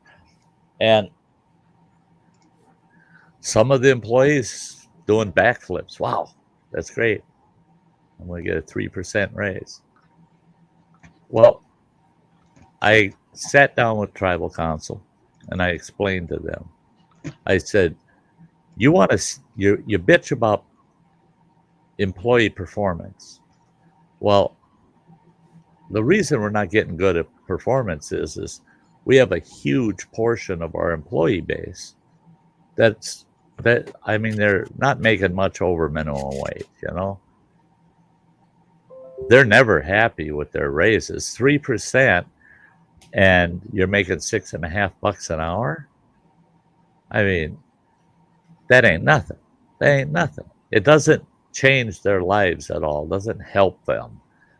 But you got these yahoos that are all on the top, and they're making 40, 50,000 a year. Mm-hmm. They get a 3% increase. Yeah, they're happy, man. They're happy with that 3%. I said, here's what we have to do is you determine the COLA. And if the COLA is going to be 3%, what we do is we take and we run a baseline of all the payroll for the whole tribe, all the payroll. And we apply 3% to the total payroll of the tribe. And let's say that comes out to $50,000, just for a number off the top of my head. Comes to $50,000. And you've got 50 employees. You got half of them making $20,000 a year, half of them making $50,000 a year. But you got 50 employees, and you're going to split that COLA base amongst the employees on employee count, not on what they're making per hour. So every single employee would get $1,000 raise. I said, the ones on top, 1,000's good. They'll be okay with it. It's not going to piss them off. They'll be okay with it. But all those guys on the bottom are going to be doing frickin' backflips. They'll love you. They'll reelect your ass. So they gave it a shot my second year in office there. I wrote up the policy on how we would do payroll increases. And we did it that way. Oh, my God. Our employee turnover almost completely stopped. We didn't have no-shows and quits happening anymore. People wanted to keep their damn job. They said, I got a $500 a year wage increase, or I got $1,000 a year wage increase this year. Now that means something to somebody that's only making $16,000-$17,000 a year. All of a sudden they get $1,000 increase. They're thrilled, and I just see I'm one where giving the high end people on a percentage base increase, that ain't fair. That ain't right. Not to the lower people, because there's no burden on giving these tiny little raises to all those little guys. And the burden you're putting to the top has always been there. It's always they're lining their pockets, let the little guy just live on at that lower level. And they ended up with really good payroll equity, where the jobs, you were actually getting paid something that was worth getting paid for. You're doing the job was worth it. And the tribe couldn't believe how much the performance went up, how many fewer people were quitting their jobs, how many people actually gave a shit when they showed up to work. I did the same thing with work hours too. My whole division, I had 21 people in my office. The whole damn tribe, 21 out of 500 people, and my 21 people worked 4 days a week. They didn't work 5 days a week. They worked 4 days a week. But they worked 4 10s. And they asked me, why do you want to go to 4 10s? And I said, because on a 10-hour day, it doesn't matter. You take a 10-hour day and an 8-hour day. Guess what? In a 10-hour day, they get the same number of breaks. They get the exact same number of breaks as they do for an 8-hour day. My performance per employee per day is going to go right through the roof. I said, less wasted time. Because every 15-minute break you give them, it takes them 20 minutes to a half an hour to get through that damn day. Mm-hmm. And then same with their lunches. They get an hour lunch. I guarantee you it's non-productive for an hour and a half. The 15 minutes before and the 15 minutes after their lunch break, they're non-productive. I said, so if I give them a 10-hour day, I'm earning the non-productive portion of their day back, because they're still going to be non-productive for the exact same amount of time, but I get 2 more hours of work out of them. Yeah. And they said, never work. I said, plus I'm not going to have call-ins. I'm not going to have whiners, babies saying, oh, I want a long weekend. Because they all got 3-day weekends and they were on rotation. So, and it happened every month. For 1 month, you work Monday through Thursday. So you got Friday, Saturday, and Sunday off. The other half of the shift of the crew, they work Tuesday through Friday. And then the following month, those 2 halves shift. And they got one starts an hour, one starts a day in the week earlier, and one starts a day in the ends day in the week later, but they still have 3 days off. So if you're on the Tuesday to Friday, you got Saturday, Sunday, and Monday off. They freaking loved it. And you know why the employees loved that? And I got more production out of them, was because they had 1 full business day they weren't at work. They said, I can get all my banking done, go groceries, all the things you would do on a weekday, but you can't because you're at work. They said, I get 1 weekday to do all my business, and then I get 2 days, 2 weekend days to actually enjoy my weekend. Another thing I noticed is employees not showing up to work because of domestic issues. That went way down. They weren't fighting every Sunday afternoon anymore. Hi. It's good to see you. Yeah, Heartsight down there said hi to her, so I said, hey, say hi to Heartsight, but say hi to Sty North here and Mike. Yeah. 2 most hard workingest guys in the world right here. Not me. That's the That's the first time Mojo saw me not working. yeah. Yes, it is. I'm surprised. I did was gonna work. say I so. did work today, though. I did work today. I was outside in the cold all day. Back at it tomorrow. 8-hour stream. You going to be streaming for 8 hours? Probably longer. Yeah, I was going to say 8 hours. That'll be probably about 2/3, or no more than or less than 2/3 of his day. Yeah. The city gave me a ticket, so I had to get everything out of sight by Tuesday. So I filled up the trailer with most of it today. That's my move into this other house. If my youngest boy doesn't get his crap out of there by the 15th, I told Running Water he's actually got till the end of the day of the 14th, because on the 15th, I'm going to be over there. Anything left in that house that's his is going to be bagged, tagged, and hauled out on the porch, going around the one end of the porch. It's getting all stacked, and it's getting tarped, and he can come and haul it in 3 years for all I give a shit. But it's getting the hell out of that house, and then I'm going to start moving all of my stuff over there except the furniture. And Running Water's going, God, if I could get home earlier, I could help you move all that stuff. And I said, don't sweat it, man. I've moved 4-bedroom, huge Victorian home full of shit, and a garage packed tight full of shit, all by myself.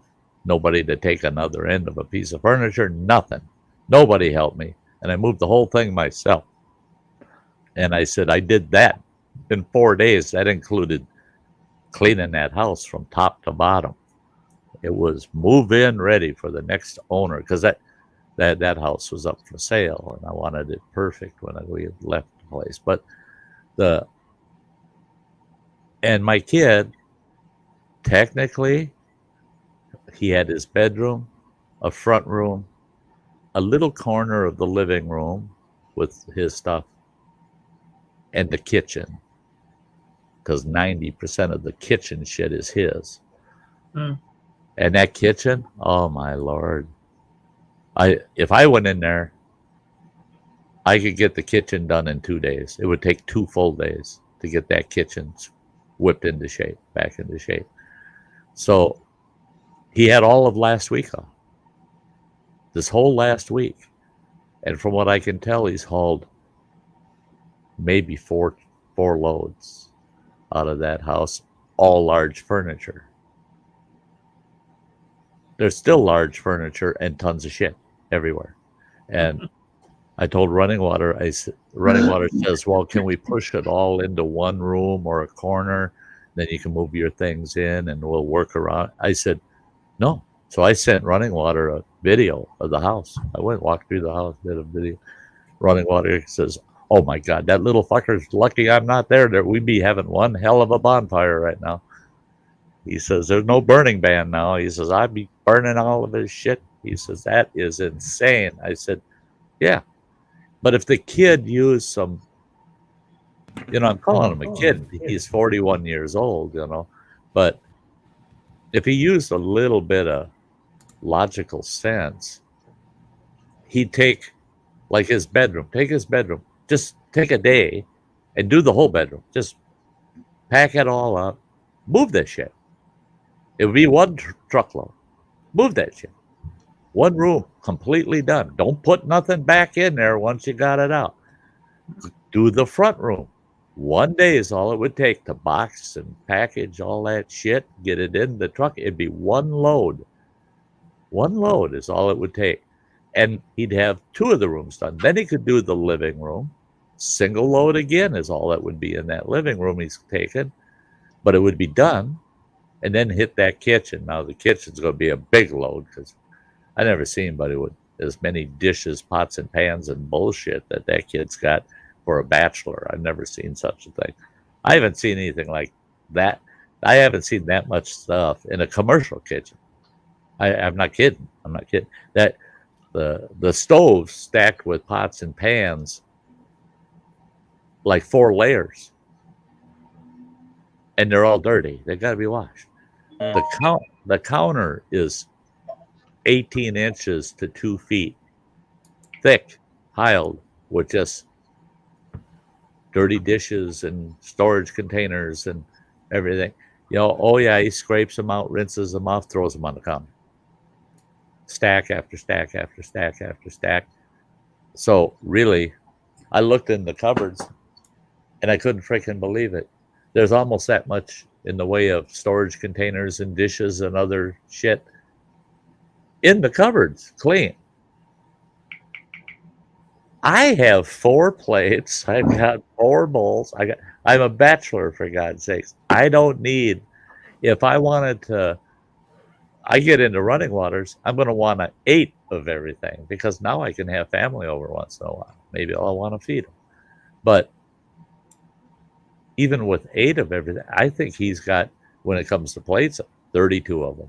I mean, he's got 32 of everything. And so, but like I was telling Running Water, I said, the kid's got a grand total of 4 rooms to get his crap out of. That's 4 days, 4 work days is all that would take. 4 8-hour days, he'd be completely done and out of there. And that wouldn't, if he went 5 days, that would include cleaning up after himself then, you know, also, you know, you'd sweep it all out, mop it out, get it. It'd be nothing there except Running Water's things, which wouldn't be much. And I'd have room to move my crap in there. So he's going to be shocked. He's going to be shocked because Running Water gave me full authority. Yeah, you put his shit out on the porch. You go right ahead. Yeah. I said, because I'm moving in. Otherwise, I'm homeless as of December 31st. Well, and I told him, I said, Mike ain't got room for my stuff. He's a pack rat too. He ain't got all kinds of shit. He ain't got no room for my stuff. Yeah, I told you his mind's somewhere else. You know that. He's got his mind on that girl. That's it. Yeah, he got a new honey about 3-4 weeks ago. So they're still honeymooning it, you know. Yeah, fresh new honey. And he's moving in with his mother, and everything there is covered for him. Well, that's another thing that really pisses me off. They got this huge 2-car garage, and that 2-car garage has a shop attached. That's part of it. That's the full size of a 1-car garage, and the freaking thing is virtually empty. There's a riding lawnmower in there, a snowblower, weed whackers hanging on the wall, and shit like that. Otherwise, all open floor. Mike would look at that and go, Jesus, that would take me 4 days to fill. But all that shit's over at the house, everywhere, when he could be hauling it over there, put it in one of the stalls in the garage, because only his mother wants to use the garage for the winter for her car. He's not going to use the garage, he said. Well, then put all that crap in that garage and then move it into the house at your leisure. But don't move it into that house at your leisure when it's all sitting at Running Waters 40 miles away, where if it's just out the door to the garage, on a whim, you can say, I'm going to go out there and grab 2 boxes of shit, bring it in the house, put it away. He doesn't think that way. It's like Mojo said he's right now he's thinking with the wrong head. That's a problem. Mm-hmm. But, and it really shocks me because generally this guy's real responsible. I mean, his employers adore him because, man, I don't think he's ever taken a sick day in 20 years. And he's so dependable. He'll work all the hours they'll give him. He don't care.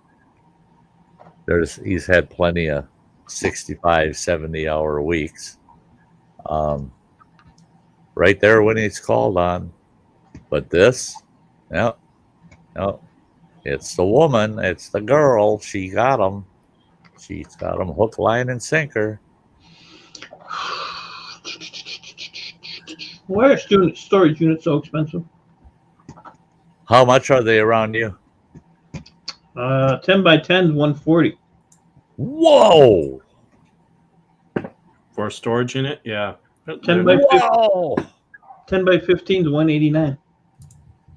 I really Here, want 20 by 20, but I don't see one on here. here, a 12 by 24 or a 12 by 22. We got them both, you know. So what? One's 2 feet longer. Doesn't make that much difference. They're going right now for between 70 and 80 a month. Now you can get a 10 by 10. Let me see here. You can get a 10 by 10 for $50 a month. Yeah. A 5 by 5 is 72. Holy Jesus. Yeah. Thank God I don't live anywhere near that. That's why 2 years ago when I had 2 of them chock full, it was just because I didn't do nothing with the stuff. They were full of computers. Wow. The whole lock, stock, and barrel. See, that's the thing here too, is I know of 1, 2, 3, 4. There's 4 new mini storages going up. They're popular, aren't they? Yeah, they're a big deal. And up here in my neck of the woods, because Ashland's a town of 10,000 people, and we've got 1, 2, 3, 4, 5, 6. We got 6 mini storages here, different companies. So this one, a 2 by 5 where I'm at, is $50 a month, $55 a month. A 2 by 5, that's a closet. Yeah. A 10 by 10 is $127 a month. 10 by 15 is $170. My God, we got one storage unit out here. What has he got? He's got a total of, I think he's got 80 units there, and Crazy. 30 of his units are 2-story, and they're $115 a month, and they got electricity. All the units, almost all of our storage units here have electric. They're on timers. You can crank them up for a half an hour, set it for a half hour, and then if you're still in there doing shit, it'll turn off. You gotta go crank it back on. But so they're auto shut off, that people don't leave shit running when they're not there. I think I'm just gonna buy a house and use it for a storage unit. Hey, Twisted Art Lady. Cheaper. Yeah, think about it. You could buy a piece of property, right, and have some type of structure on it, and have your own storage unit. Oh yeah, You at know? that cost, Yeah. you could build yourself a really nice pole barn, and you figure out what your monthly payments to build the pole barn would be, and that's what you're paying for your rental. But you're only paying for the one building, where these rental outfits, if they've got 40 units in a big single pole barn, only 20 of those units are paying the mortgage off on the whole facility. All the rest of the units are, they're net. They're net of the mortgage and overhead. There's big money to be made in storage units, man. Especially this one guy that he's building 4 more buildings. Each building's going to have 40 storages in each, and he's building 4 of them to go along with the 5 he already has. And he's such a cheap bastard. I expected him to build one building at a time. Once it's full, I'll build another one, kind of thing. He's so cheap. Oh no, if he's building 4 of them puppies, there's money to be made. This boy wouldn't do it if there wasn't some good money to be made. Hey, real quick, guys, don't anybody go anywhere. I got to run this for my members at every stream. Takes less than 1 minute. Don't go anywhere. Mike's going to go get ice cream, I bet.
Yeah, just start with a project. Yeah, rub that somebody else's nose.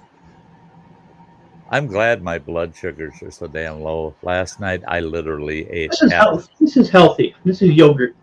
I ate half a carton of blueberry cheesecake ice cream last night. I wasn't able to keep anything else except Pringles down, so I figured I better eat something Yeah. dairy. So I ate half a carton of ice cream. Did you get that off the your one little food truck there, Mike? That ice cream? Yeah, I buy this by the boxes. Yeah, But see, this is healthy. My granddaughter won't eat this because it's yogurt. because it's yogurt. Well, because it's healthy. She likes yogurt, but she won't eat it. But she will. I have to get her the mint cones with the mint. Yeah, Mint, the mint ice cream with the chocolate on top, like Right. the Nutty Buddies or whatever. yeah. Yeah, I gotta buy her a box, and they last her like. She's worse than me. They actually last her like 3 days, and there's 24 Wow. in a box. Yeah, she just scarfs them. Wipes them up. Yeah. She sent me a I- message because my Schwann things tomorrow. Oh, yeah. I'm gonna need $15. She's got you figured out, man. She's got you figured out. I know when he's going to. Every 2 weeks. Tomorrow's that day. I don't really think I need anything though. To be honest with you, I'll have to go look. I got till midnight to order it. Maybe I'll get some more of these.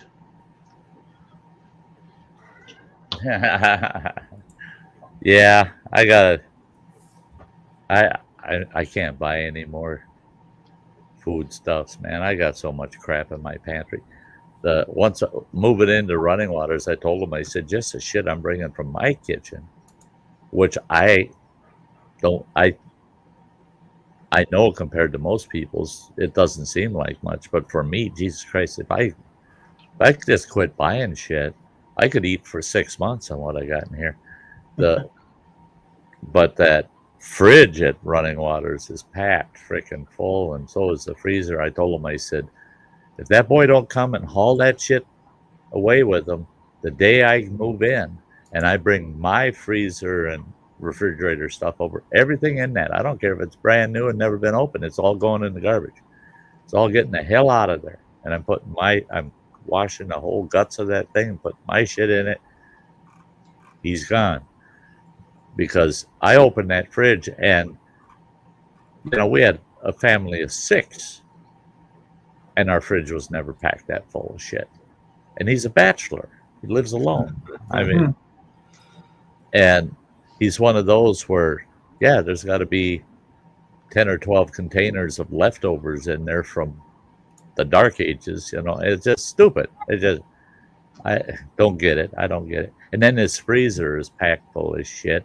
And there's nothing like seeing 3 cartons of ice cream that are the same brand, same flavor, and you take the lids off of all 3 of them, and all 3 of them have been eaten out of. It's like, okay, why? Now I can understand if it was 3 different flavors, right? But if all 3 of them are the same flavor and you're eating out of random cartons, I don't know. I'm glad I'm not his psychologist or his shrink. Because son of a bitch, I'd be looking forward to my Hawaii vacation for sure. You know what I did today? I took my air conditioner out of my window. It's been in that window for 3 years. Oh, you did? That's why we took it out today. Finally took it out. That's one thing I noticed at Running Waters when I was there yesterday. He's got this small air conditioner in the living room window. And I was walking through the living room and I could see the curtains moving away from that window. And I thought, I don't hear the furnace running because he's got forced air in the main part of the house. And I don't hear the damn furnace running. You can always hear that airflow, So I walked over. I thought maybe it's quieter than I remember it. Oh, hell no. That air conditioner there is not sealed or it doesn't have a cover over it or anything. And oh no, it's blowing around that air conditioner, blowing in curtains, and it's 24 degrees outside. I'm like, that's gonna change. Yeah, I'll that's pull been in that the little window for 3 bastard out years. of there. 3 years it's been in there. And then I have a bigger one in the front room out there. I finally took that one out too today. I'm looking, and I'm putting some money aside for next summer. I'm looking at one of them floor units that got the hose goes out the window. Mm-hmm. My youngest boy, he's got one of those, and he had it in his bedroom there, and he had it in his old house. And I remember going over there, and holy Christ, he was cooling off about 1,200 square feet. Yeah. With that unit, and all it's got is looks like a big ass dryer vent hose going to the window, and it's got a little catch tray under it. Yeah, that's the only concern is, for condensation, you got to make sure to empty that tray once in a while. But damn thing sure work good. And the nice thing about it is it's on wheels, and that hose will stretch out about 14 feet. Yep. You wheel that sucker right over to where you're sitting, put it on low, and just enough fan. You don't have to cool the whole damn house. Just cool yourself a little bit, So I want to get that out of here. Get that out of the doggone ice cream, man. I'm gonna rub it on your beard. That's right. Get my beard all sticky. I'm washing it down with Jack Daniels. So. Sure you are. Jack Daniels ice cream float, or yeah, Jack Daniels float. I pulled a tooth out the other day, so between the Jack Daniels and the ice cream, it makes it feel better. Yeah, I can see that. What I'm doing. Yeah. Takes the rough edges off of it, right? Yeah, a big hole in my fucking face. You yanked that yourself, you dummy? I pull out my own teeth. I pulled a few of mine, but not too many. But I had them all the teeth I had left, I had them all surgically removed at one time. That was a son of a bitch, boy. I thought this is going to be a breeze, man. You go in, they knock you out, and they pull all your damn teeth. You wake up, and you're toothless. And halfway through the damn procedure, I came to, and I got this little Asian gal. Who am I to complain about having a little Asian gal in your lap, right? Looking you in the eyes. Not when they're removing your damn teeth. She's up there in my lap, looking me in the face, and she's wearing that shield, and it's all speckled with blood. And she's got this stainless steel tool that she's sliding the handle up and down, going clank, clank, clank, clank. And she's breaking the molars on my bottom jaw in half because they're easier to extract if they're broken in half. And I woke up, and she looked down, and all of a sudden she locked eyes with me, and she goes, "He's awake." That's all I heard. And phew, I was gone again. So somebody was right there with the needle in the IV and said, "He's awake." Boom. Not anymore. Mojo's being stopped. So, am I? Mm-hmm. Look behind you.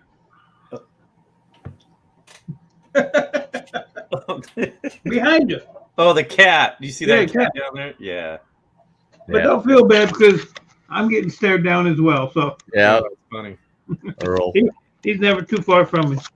No, Earl's got to keep an eye on you. Mm-hmm. Everybody. That was another thing with that house that's a bitch for me because I love cats. Cats are cool. I like cats.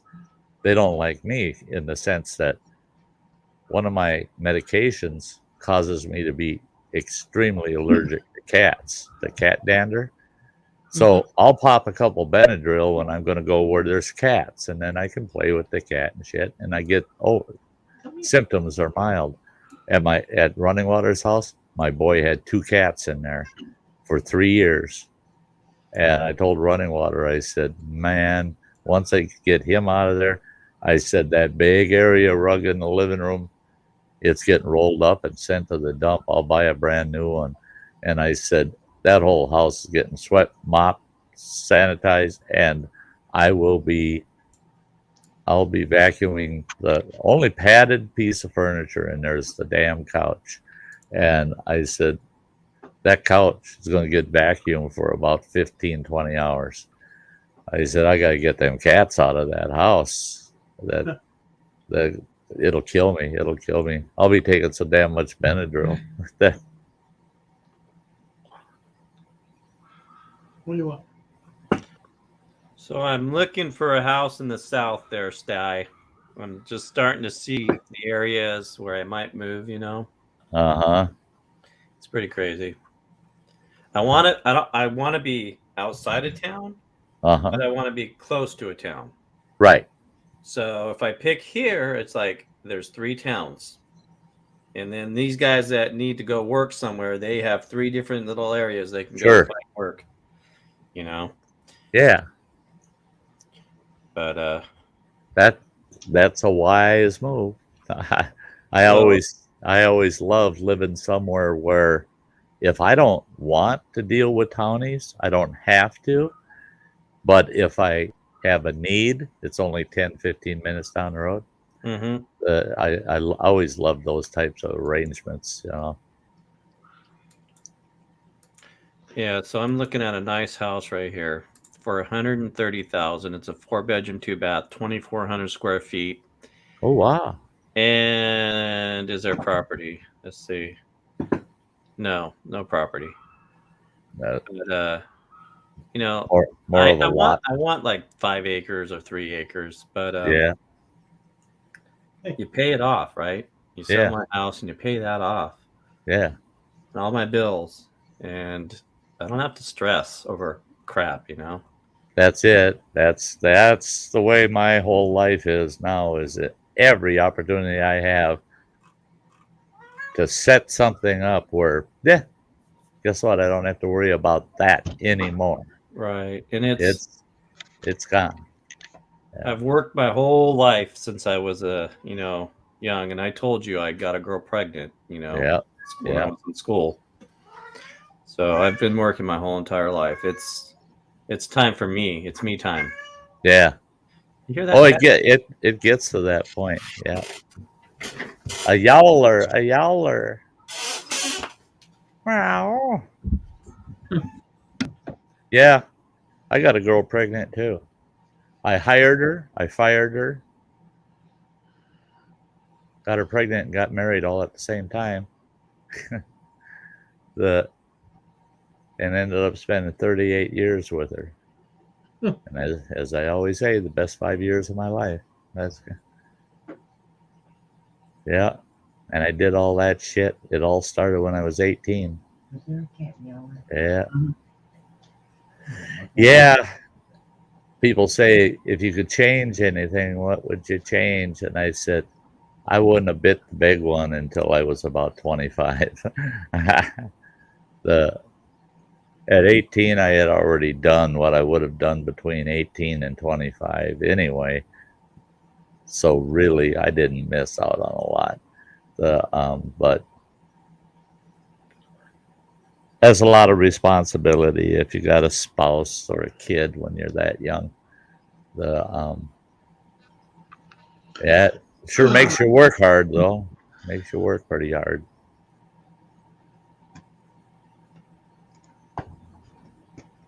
Work's overrated. Yeah.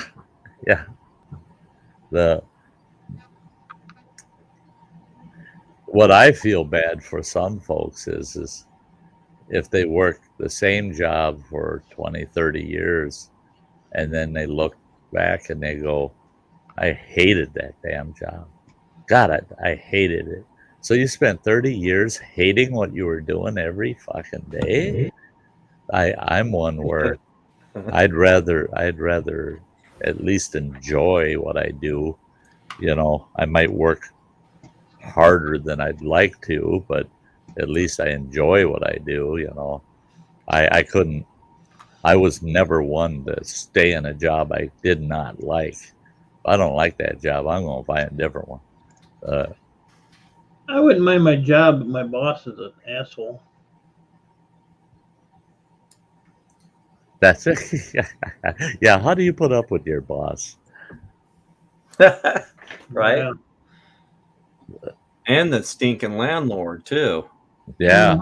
Right? Oh shit. Yeah. Yeah. I'm moving because of landlords like that. Yeah. You probably see me on the news this week. I just might go ballistic. Oh.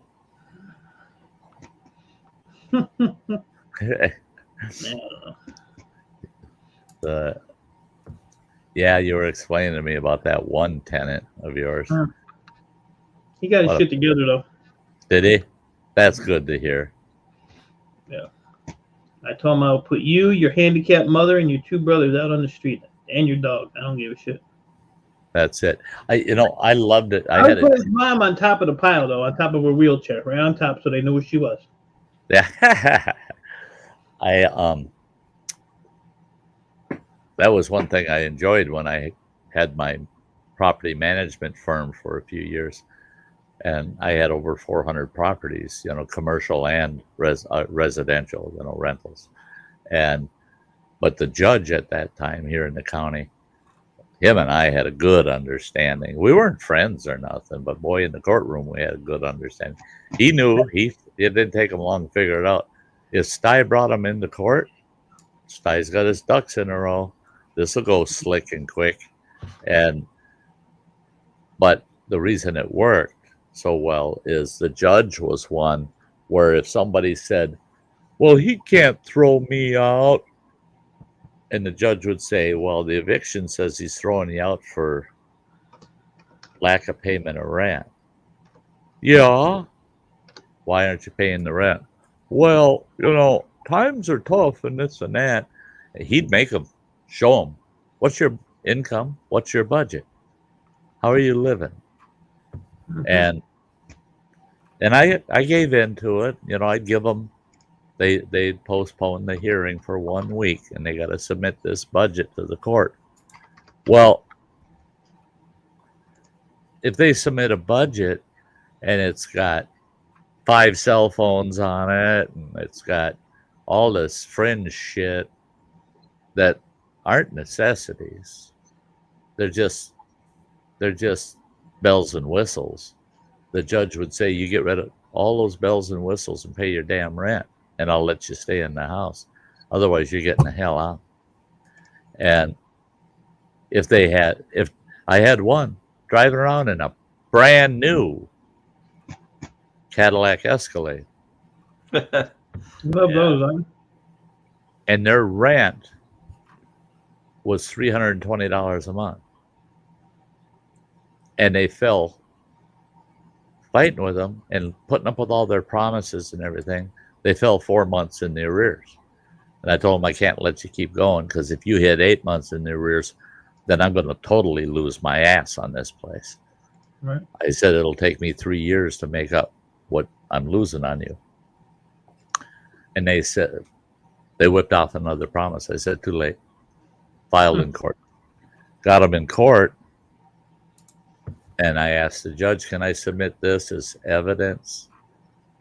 And he says, what is it? And I said, it's a picture of their family car. And I said, it's their primary car, but it's not their only car. They've owned 3 vehicles. They got the Escalade, the pickup truck, and I can't remember what kind of, some Honda. And he says, so you want to submit the pictures as evidence? I said, yeah. And I said, and through discovery, I've asked for what their monthly payments are on the vehicles, and I did get that. And I said, if they got rid of one of their cars, what they're paying per month for one of those cars, they could cover their rent. I said, if they can drive around in a $65,000 Escalade and not pay $320 a month rent, I said, I'm taking the hit, not them. They're not hurt at all. And they're saying, why would you hurt us by putting us out on the street?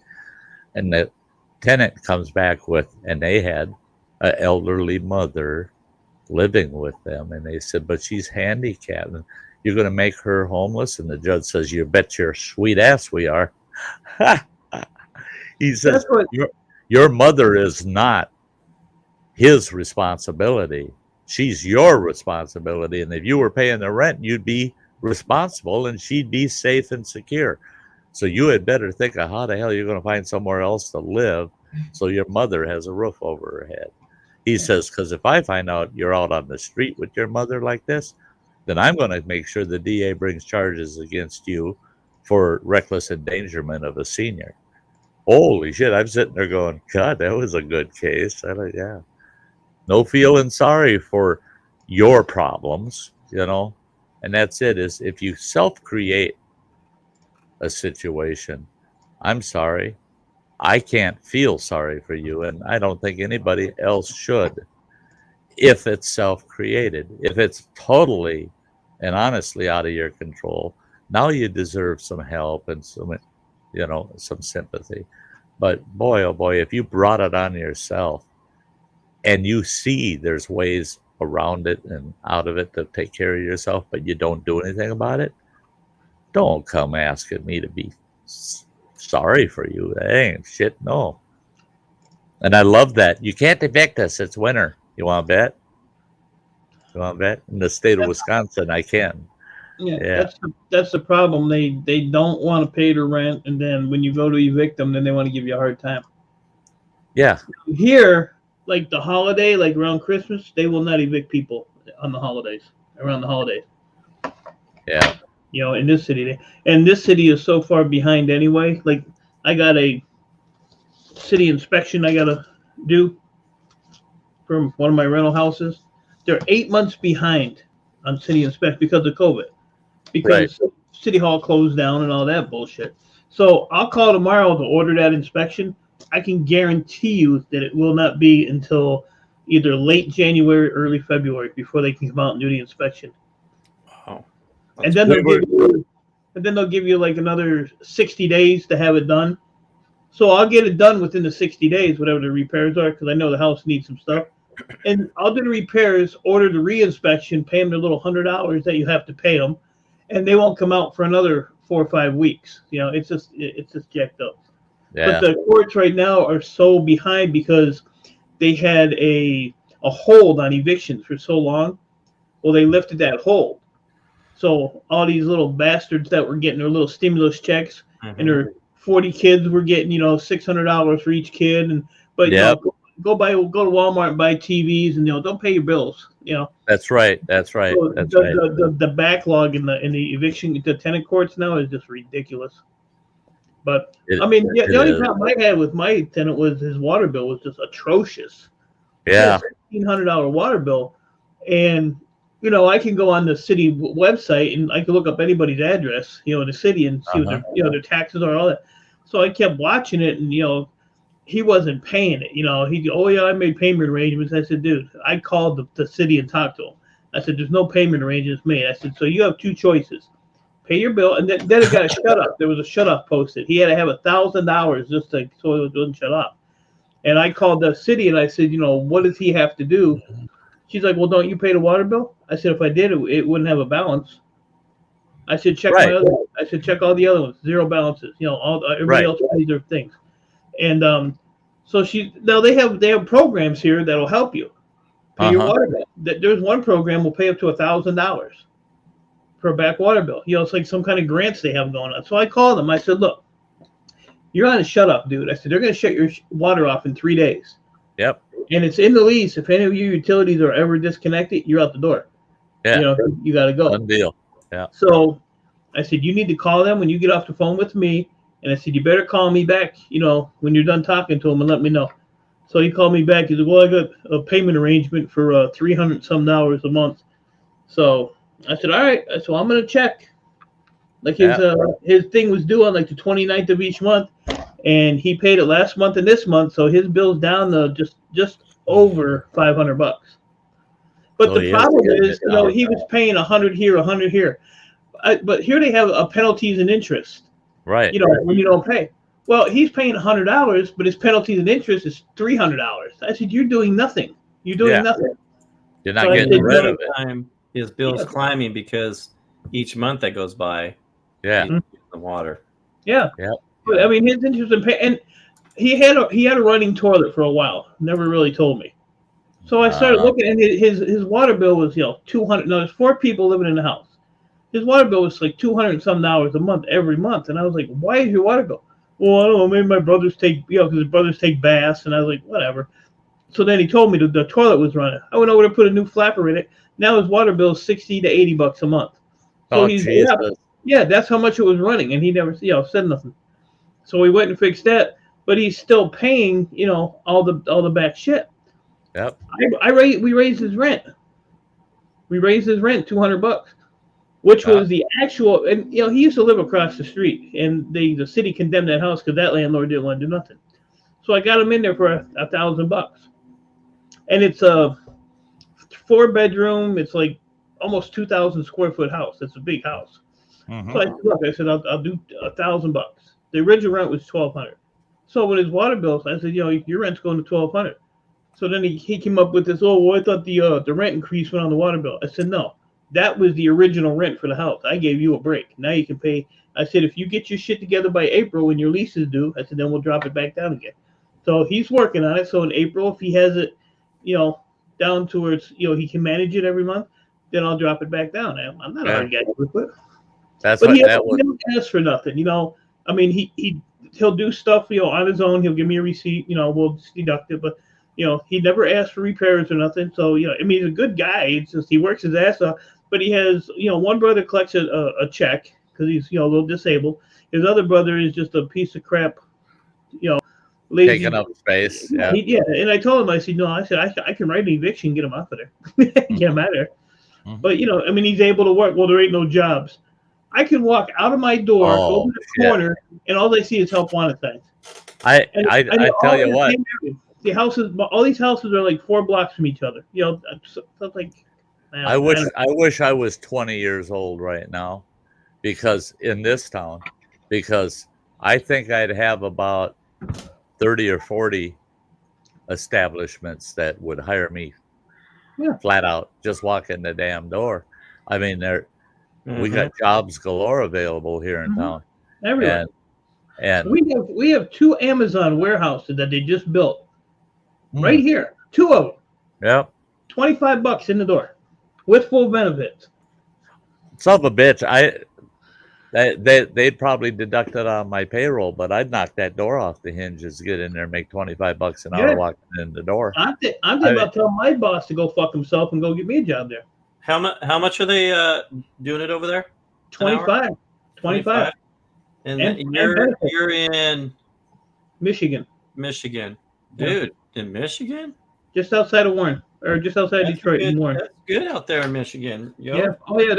There's shops starting you out at 15, $18 an hour. Oh yeah. Work 90 days, full benefits, no problem, no questions. There's places hiring; they'll pay you daily. That's how bad they're looking for workers. Yeah. Yeah. I mean, it's just unbelievable the jobs. See, here in Wisconsin, it's an at-will state, so you can't require of an employee a notice to quit, and the employee can't require you for a notice of termination. You can walk up and say, guess what, you're fired. Click. As of this minute, in the state of Wisconsin, everybody's an at-will employee. And because it's all at-will, a lot of these employers are saying, hey, I'm hiring you by the day. Yep. And I can guarantee you're going to have 5 days a week, 40 hours a week. But if you don't perform, I'll find somebody to take your spot. And because we need performance right now, because they're all trying to recover from the COVID impact. And and we've got restaurants that are only staying open till 7 o'clock at night, where they're always used to be open till 10. They knock those 3 hours off because they can't get enough employees to work that many shifts to keep it staffed to stay open. It's not because they don't want to be open. It's not because they don't have customers. It's because they just don't have the staff to keep those hours anymore. And so they're just begging people to come work for them. And waitresses, because they get it used to be, I mean, literally just 2 years ago, most waitresses were getting minimum wage plus tips. And waitresses were making anywhere from 25 to 40 grand a year. That it's amazing what they pull in tips. But now these restaurants, to get good waitresses, are offering them $12 an hour plus tips. Yeah. Holy shit, they're making 50 grand a year as a waitress. I put a skirt on and wait on tables. Yeah, so would I. Okay. Just don't be looking up that skirt. I don't want to scare you. I'll give them the tip. That's it. What's the special of the day? Here. Is that special enough for you? You want a little cream with your coffee? Here you go. Oh, yeah. A bit. Yeah. I wonder why I don't make tips. Yeah. No. Yeah. Like there's a restaurant right down the street that we eat out a lot. And they used to be open until 9 at night. They close at 4. Yep. And it's a nice restaurant, you know. I mean, good food. You can order out. You can sit there and eat. They have a bar section where you can sit and eat, and 4 o'clock every day closed. Yeah. And they have good business because we have like Chrysler's right here. We have GM. And so all the lunch guys. And then you have the cops, and they all go in there. So it's always busy. It's always busy, but I mean, you'll wait for your food when it's like lunchtime and stuff because they get so busy. Yeah. But I suspect it's the same issue that how do you staff the place? How do you keep it staffed well enough to keep the hours? And so I've had a couple of young people tell me that oh yeah, trying to find a job, it's a real bitch. And I said, are you walking in with that attitude when you're looking for work? Because if you are, that's why you're not getting the job. Because if you walk in there saying, man, I want the job, man, they're going to hire you. These guys want employees. They want them. And no, so you're not getting the job. It's your own fault, And there's a lot of work, and there's a lot of freelance shit you could be doing right now. If I was a younger man right now, man, I'd be running a ad in a local newspaper and posting my ass up all over town on every board I could. I do honeydew jobs. Everything your old man never gets done. Honeydew this, honeydew that. Call me up. I'll do it for you. You're damn right. And I tell you what, I'd be making 50 grand a year easy. Hey, just mowing lawns around here. A buddy of mine, he's just turned 60. He's looking forward to next season. He's making 95. He made 95 grand last year. Wow. Just mowing residential lawns. And he works alone. I said, you got to be freaking kidding me. He says, no. He says, there's days where I'll have 5 lawns that I'll do in a day. And he says, each one of those lawns, $150. Wow. He said, do the math, $750 a day. And he says, I put in about 8 or 10 hours. Yeah. I'm making $750. I said, can't beat it. Can't fucking beat it. And then he's got two of the local clinics. He's got 4 local assisted living projects, and he's got the hospital. He said the hospital, I got to mow them weekly, whether it needs it or not. They require it in the contract. I got to go out there, run the mower over it every single week all summer. And he says, I don't bitch about that because it's $4,800 a week. And it takes him and 2 other guys all day to do that hospital, 1 full day.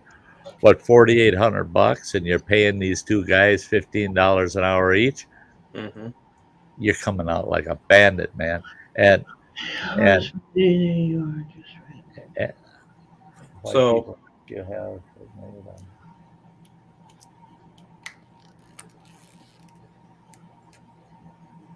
Yeah, heart site, absolutely, girl. That's just like on Social Security. I tell people, I live in a building that virtually everybody here is on a fixed income. They're on Social Security or SSI, and or they're on a fixed retirement. What they managed to put aside throughout their life, and they haven't hit Social Security age yet. But with Social Security, what I get per month for Social Security is pathetic. Yeah. I mean, it's pathetic. And what people get on disability, it's almost an insult. I don't. There's my monthly bills.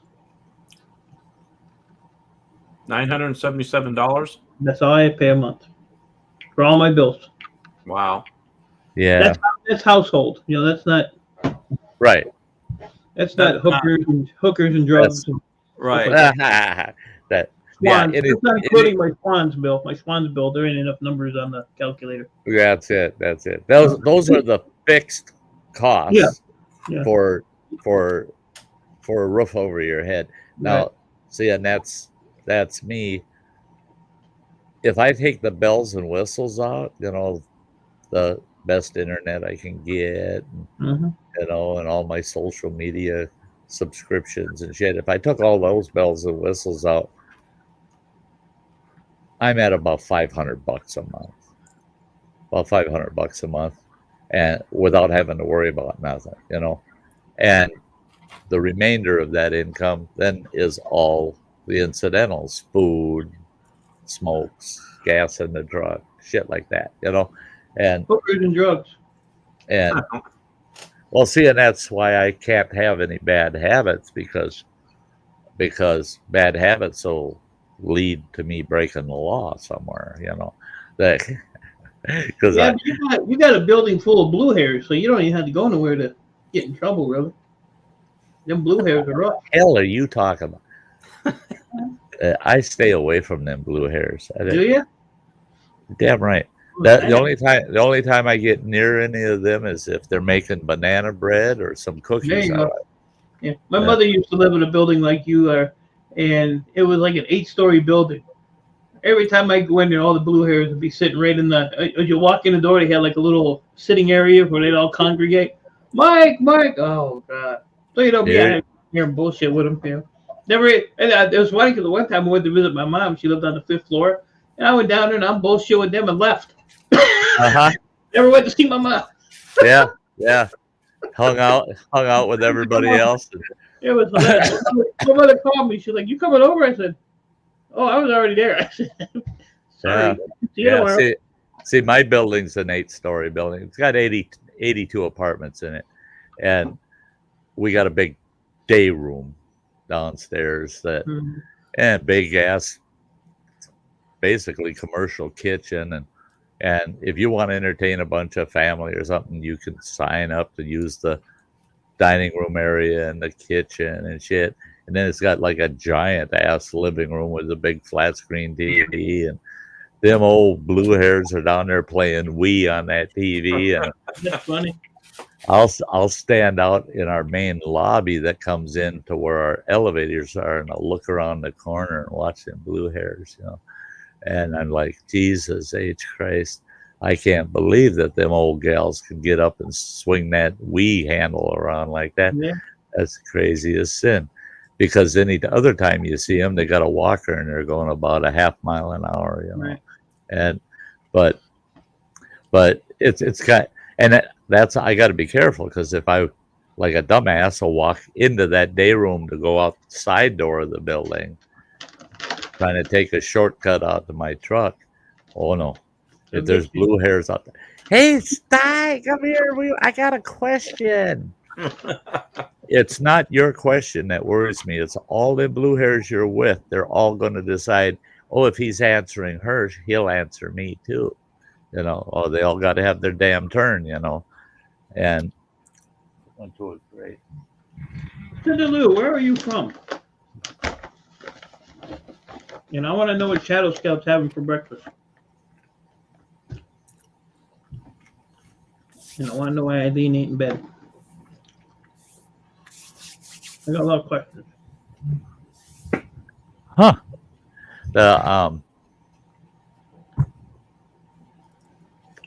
Yeah,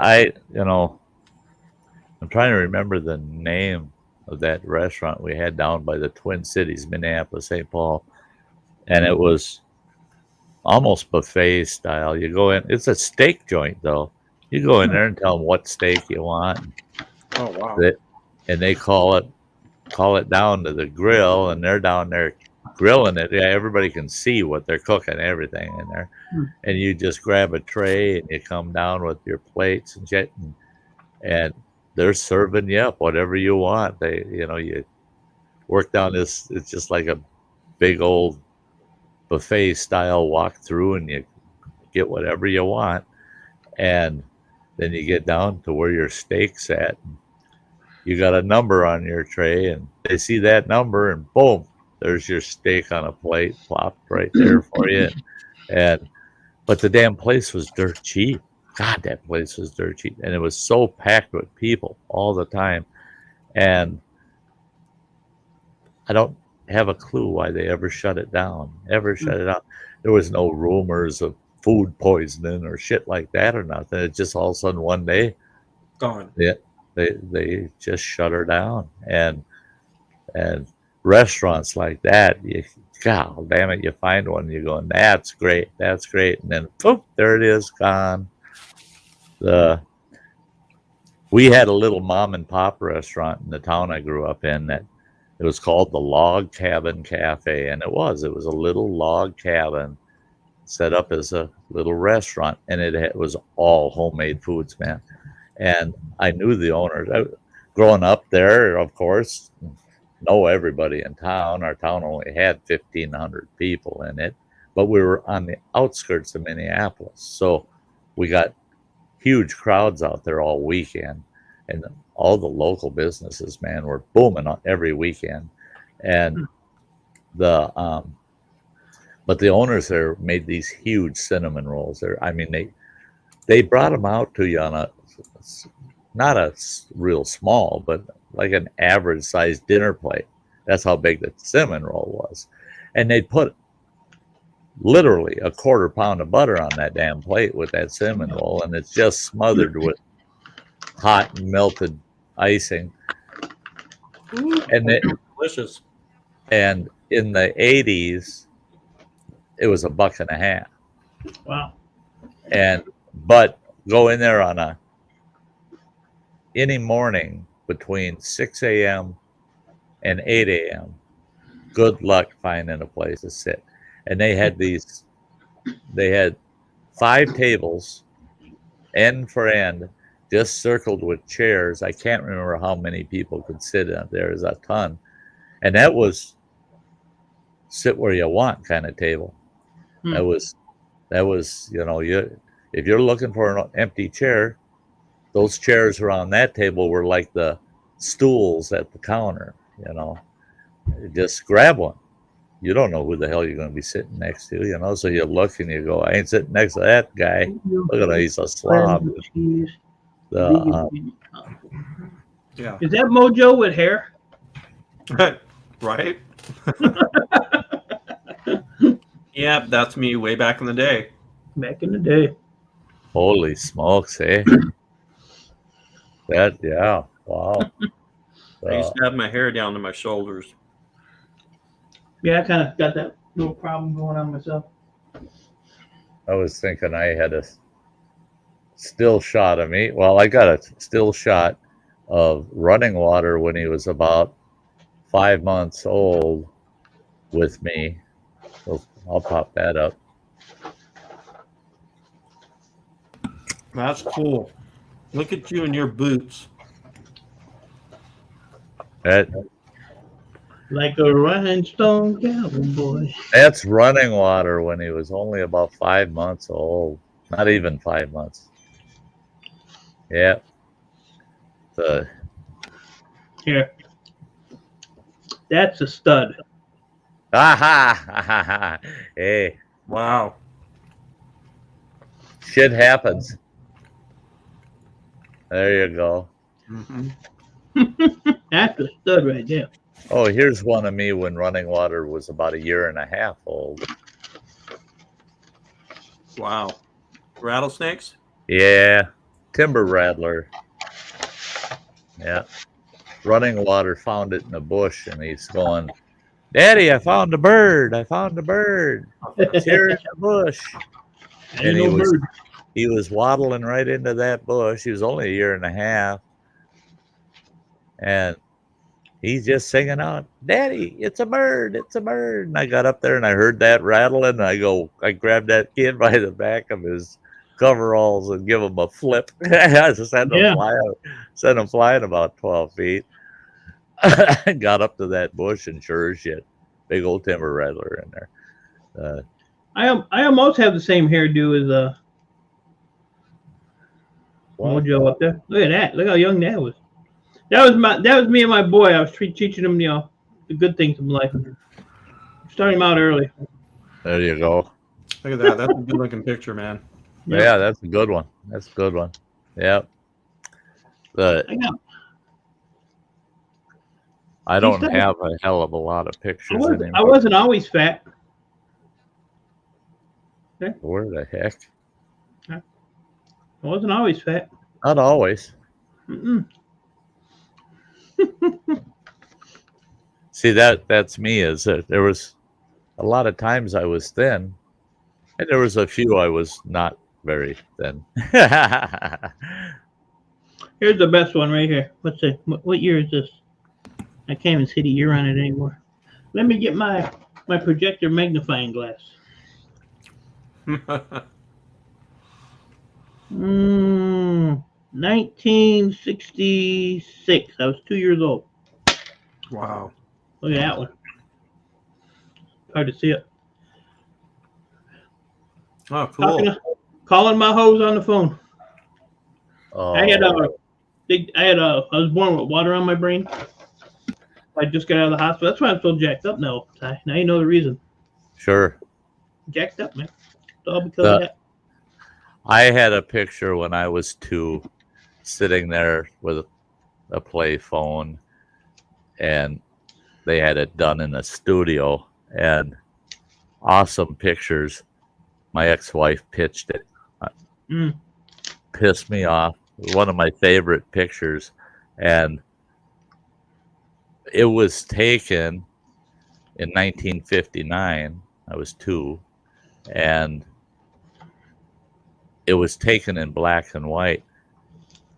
They colorized the photo, so it was a black and white photo that had been colorized, and the phone's a bright red, but yet most of it's still black and white, shades of black and white.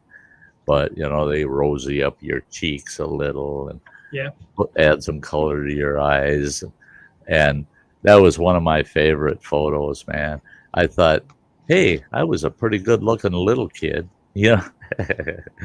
That's why I say shit happens, Mm-hmm. And she threw him away, huh? Yeah. I had a couple of family members that, for whatever their personal reasons, disposed of all the family heirloom photos. We figure about 75 years of family history in photo gone. I have a few photos that I managed to keep in my grubby little hands. I got a baptismal photo of my father. I don't remember what year it was, and he's wearing a baptismal dress. They put the little boys in their baptismal dresses, and it's 4 pictures of them, still pictures that are, you can tell each one was snapped separately. There's 4 of them in a series in the frame, and that's got to be, that's pushing close to 90 years old, that photo. Then I've got 3 photos of my uncles right at the tail end of World War II. Each one of them, their military portraits. I got a few of the old photos yet, but not many. Not many. Not a lot of shit with photos of me in it. My ex-wife never took pictures of me. Really? Never, never, never. You put the camera in her hand and she's taking pictures of anybody and everybody. And a couple of the family members pointed it out to her. We were at the fucking zoo, and the most expensive zoo trip I ever took cost me over $900 for one day at the zoo because I had all four. Well, no, I had 3 of my children and all of their kids. All the grandkids there, and I paid for every freaking thing. And but my wife, she promised she's going to be in charge of the camera. There was over 180 photographs taken, and guess what? I wasn't in a single one. But yet she took pictures of other people that we don't know who the fuck they are. That zoo was 300 miles away from where we live. And she took pictures of couples and families together and shit. And all the times I was with the grandkids, I had them all around me and I'm explaining a critter to them or something. You take a look at the photo and you can tell she cropped it in a sense. Where I would have been, if she would have turned the camera just a half an inch, I would have been in there with the kids. But she made damn sure. No, not a single photo of me with my grandkids all that day. It just cost me almost $1,000 to not be there, right? Wow. To not be there historically. And that's the way it typically was. Christmas, same thing. If I didn't get the camera into somebody else's hands other than her, I was never there for Christmas, But yet I prepared all the meals and made sure everybody had a wing ding of a Christmas, but never see a picture of me there.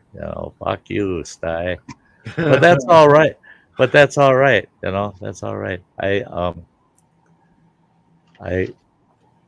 I enjoyed myself in the moment, and I've been blessed with a good memory. So, right, I can relive it, but I can't share it in detail with anybody because I don't have the pictures. Right. I do have, and I'll be digging those out next spring. Do you remember the old VHS cameras that had the tiny little cartridges? Yeah. And then you take that cartridge and you put it in a regular size VHS cartridge. Mm-hmm. Okay. I've got a box full of those little cartridges of video I've done. And I put that camera in family members' hands at some Christmases when I was playing Santa and all that shit. But we misplaced that big cartridge, right? Mm-hmm. If I have that big cartridge, I can put the little cartridges in, put it in a VHS player, and then I can record it to disc, right? Yep. I can burn it over to disc. And that's what I want to do. Well, I found out that Running Water's got a burner and a player. I just got to find that disc, right? That the insert goes in. I looked on frickin' eBay. Yeah, no problem. They're out there. I can find them. And they're not terribly priced, about $25-$30 for one. Yeah, I was going to say. And so I'll get that. She didn't get her little paws on those. I got a box full of them damn things in storage. So I'm going to have fun. Because I swear to God, I got some video from back then in those days. So pre-YouTube. I mean, before YouTube was even somebody's wet dream. And I'm going to make content out of some of those. Some of them were great. Yeah. I had digital stuff too that got lost that really pissed me off because I used to use this it was like a slideshow maker. It kind of works, like what we use now for, like if you're using Windows or anything for slideshows. But this, I don't even remember the name of the program anymore. But I made like slideshows of the 4th of July, and because we had this one 4th of July that was absolutely insane. So I made this video for everybody and sent them discs of it. And now nobody can seem to find their disc, and my copy, the digital copy, got lost, got destroyed. So I want to try to find one and make more copies. But I did my one granddaughter's birthday, and it's got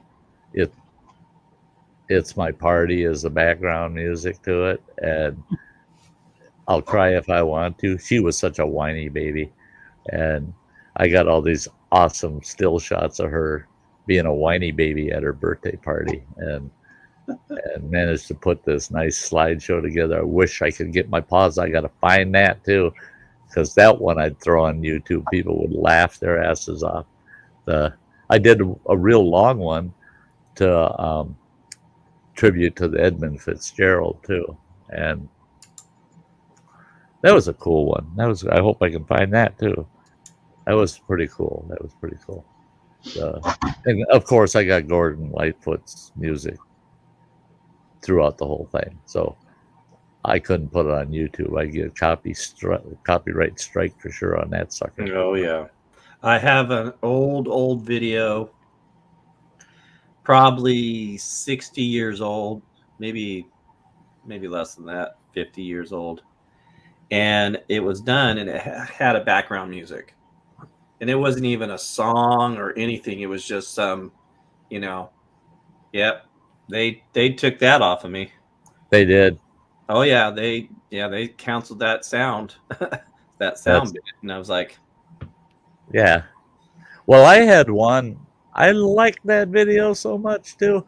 I was heading home from a camping trip, and here's this little farm, neat little farm too, an old barn standing there that was kind of leaning to the side, the old farmhouse, and this big pasture next to them. And in that pasture, there's about 35 white-tailed deer and 2 huge bucks. I saw them, I hit the brakes, and I started filming out the truck window. I had some Marshall Tucker song going on the radio, and you can just, you got to really crank the volume up where you can actually hear me breathing louder than you can just barely pick that music out. No copyright claim on it. And it pissed me off so much, I just deleted the video. I said, no, I'm not giving Marshall Tucker any money for something where you can't hear their fucking song. Right. Yeah.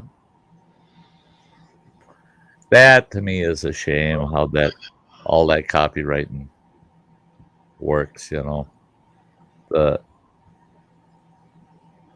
that's the thing is, I wish the hell there was a reasonable way that you could get like one-time use rights to certain copyrighted material, even if you had it that where you could buy it, buy that right for one-time use in a single video or something. No, they don't know. That's like there's one of my favorite songs is done by Charlie Pride, and it's we're all his children, it's called. And I love that song. And I played that first time I ever played that on one of my lives. Boom, claim right away. And instantly. Yep. They didn't take the video down, and they didn't make me cut the song out, but all the revenue goes to whoever's holding the copyright on it. Yeah. Because it ain't Charlie. Charlie ain't around to claim that money. So, and 3 times I've used that song. So all 3 of those are limited revenue because of it. And each time I played it, it was, yeah, I had a couple. I imbibed a little bit and said, I don't care if they take my ad revenue or not. We're playing Charlie Pride. Yeah, yeah. I've gotten a little more disciplined now. Yeah. Yeah, well, that's like poor Phil.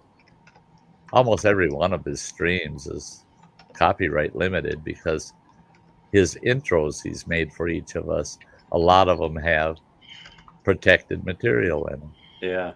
Get Her Done Grannies gets hit every time. And yeah, it's a bummer. Yeah, anything I do, I don't let my Alexa, because these guys that'll come on my stream will like want Alexa, start talking to my Alexa, play video, songs and stuff, and I just by habit I don't do it. I don't. Yeah. I pay what is it? Oh, she's over there talking to me now. Royalty free music. I pay whatever I pay a month, whatever it is. I use that to get streams and stuff. And most of mine is right out of the YouTube library, Yep. So I stay with that. I don't go outside the box. My other channel that I've had since 2014 or whatever it is. After learning about YouTube and doing YouTube now, I go back over there, and sure in the hell, man, most of them are copyrighted. They got hit every single one of my videos, and I never knew. Yeah. I never knew how to, avoid it. Yeah. Well, I just never knew anything about it. It just because I didn't, really. That was funny because it's crazy because the business I had and the reason I started a YouTube channel, that business, when we liquidated the business in 2016, I had Earl. I had e-waste Earl in the chat, but I don't know how he did that. He's sitting right there sleeping. Yeah, he must be laying on a cell phone. He was downstairs yesterday. He super chatted Crazy Ann, and I had to go get him. I was like, dude, cut that shit out. Yeah. How'd you get? Where'd you find my account? You little shit. But no, I was gonna say. So I started my channel, and it was all under the company. My channel name was Sty North, but all the videos were company promos, for our company. Well, we liquidated the company, right? Totally liquidated it. Well, 2 years later, somebody bought the LLC from my partner, who I sold my share out to. He sold the LLC and our web domain. They found my freaking channel and all the ads with that business name. Boom, they nailed my channel. They said he's violating trademark and copyright. Wow. Guess what? He got it. The new guy got his tit in a ringer. I said, it goes the other way, pal. You're using my company name. Back off. And he said, no, it's my. I said, under copyright law, you can't copyright that, you son of a bitch. I was the creator of it, and I used it commercially for years. So I established and proved my original creator's rights to it. He went and got an attorney. He says, I'm going to fuck you up, he said. Then he got back to me. He says, you don't have a problem with us having the company name in that, do you? Oh, all of a sudden you're being nice. What's going on here? I don't like the idea you took our company name, kept it, and then claimed it as a creation, as something you're trying to copyright it as an original. You can't do that, pal. That's my creation, not yours. And yeah, he found out the hard way. And YouTube backed me up. Oh, did they? Oh, nice. YouTube backed me up on it because they said I established original creators' rights to the name Wilderness Thriving Fundamentals Camp WTF. But there is a new Camp WTF, New Wilderness Thriving Fundamentals. They got a web page. Yeah. You know, what the fuck? It's crazy. Yeah. And they are making it. They're not, it's not like they're making gold off of it or nothing. So, Right. good luck to them. I don't give a shit. I just don't want them trying to damage me over it, you know. Yeah, like, you know, the small guys, right? Yeah. You know, it's crazy. Yeah. Yeah. Well, and I never have and never probably will understand artists with the whole copyright thing. You know, I can see giving them copyrights for 15, 20, 25 years, you know, and say that's it. At the end of that, boom, it's public domain. Because when you sing a Christmas song that's in the hymnal at church, Right. they can nail you for a damn copyright claim on it. Yeah. Well, wait a minute. Some of them songs were written in the 1600s, the 1400s. Who in the fuck is alive from then that's getting any revenue off that? You know, what in the hell kind of bullshit is that? And if I'm a creator and I allow embedding, I allow people to share my videos off my channel. They can put them on their channel, post them. Just don't call them yours, you know. Right. You know, but you can share my shit. I don't care. And if you want to take a little excerpt of it and do something, you know, that's all right too. But I just don't prescribe to the it's mine from cradle to grave. Somebody writes a neat song, you're gonna learn it, it's gonna stick in your head, and you're gonna be singing that song bitch down the street. Somebody's gonna nail you for copyright infringement. I mean, come on. So if anything, they're promoting you by doing it, you know.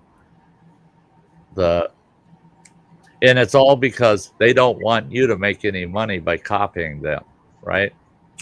You know what song I hear a lot of people singing when I'm out there running around working?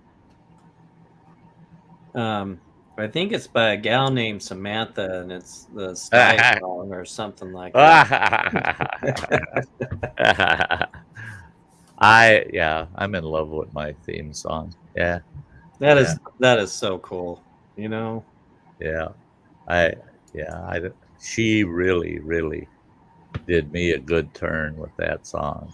I wonder how she's doing today. They were supposed to get like a major snowstorm up there. Yeah.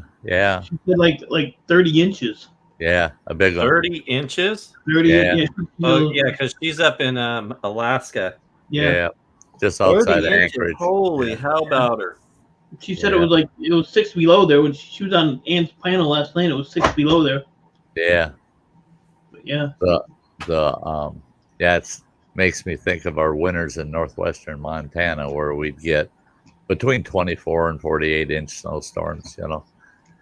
We used to get them here bad, and I mean, we haven't had a bad snowstorm here in I don't know how long. Yeah. We got snow last night. Got about 4 inches last night. They did say that we were supposed to get between 6 and 8 inches, but we only got about 4. The winter's here. Everything's white now. Yeah. Well, hey guys, it's 10 o'clock here. It's 11 for Mike, and Mojo. It's 8. Yeah, it's early. Yeah, I got an early day tomorrow. So do I. I got a very early day tomorrow. Shit. I got to have my truck moved the hell out of this parking lot by 8 o'clock in the morning. But by 8 o'clock, there ain't nowhere to frickin' park it outside the parking lot. Mm-hmm. So I figure I'm going to shake it out and get out of here by 6 in the morning and run over to Running Waters and try to find his fucking mail and come up with a game plan of where I'm going to stuff my other kids' shit. And plus, I got to get my rent and get my ass back here before noon. I forgot to pay my rent. So last month I'll be paying rent to these people, and what did I do? I forgot to pay it. Nice. I wouldn't have paid it. Yeah, I would have. The You could be gone. well, and that's the thing is in our lease it specifically says that your security deposit cannot be used to pay past rent. But yet again, in the same paragraph, same section, it says, upon move out, any damages to the unit will be deducted from your security deposit, and any outstanding balances due to them will be deducted. Well, if you didn't pay the rent, isn't that an outstanding balance? That's true. So the problem is the way they work things here is they fine you for being late on your rent. So if I don't have it there by noon tomorrow, then I got to pay them $10. 3 days later, they charge you another $30. So it just keeps adding Yeah, up. mine's 35.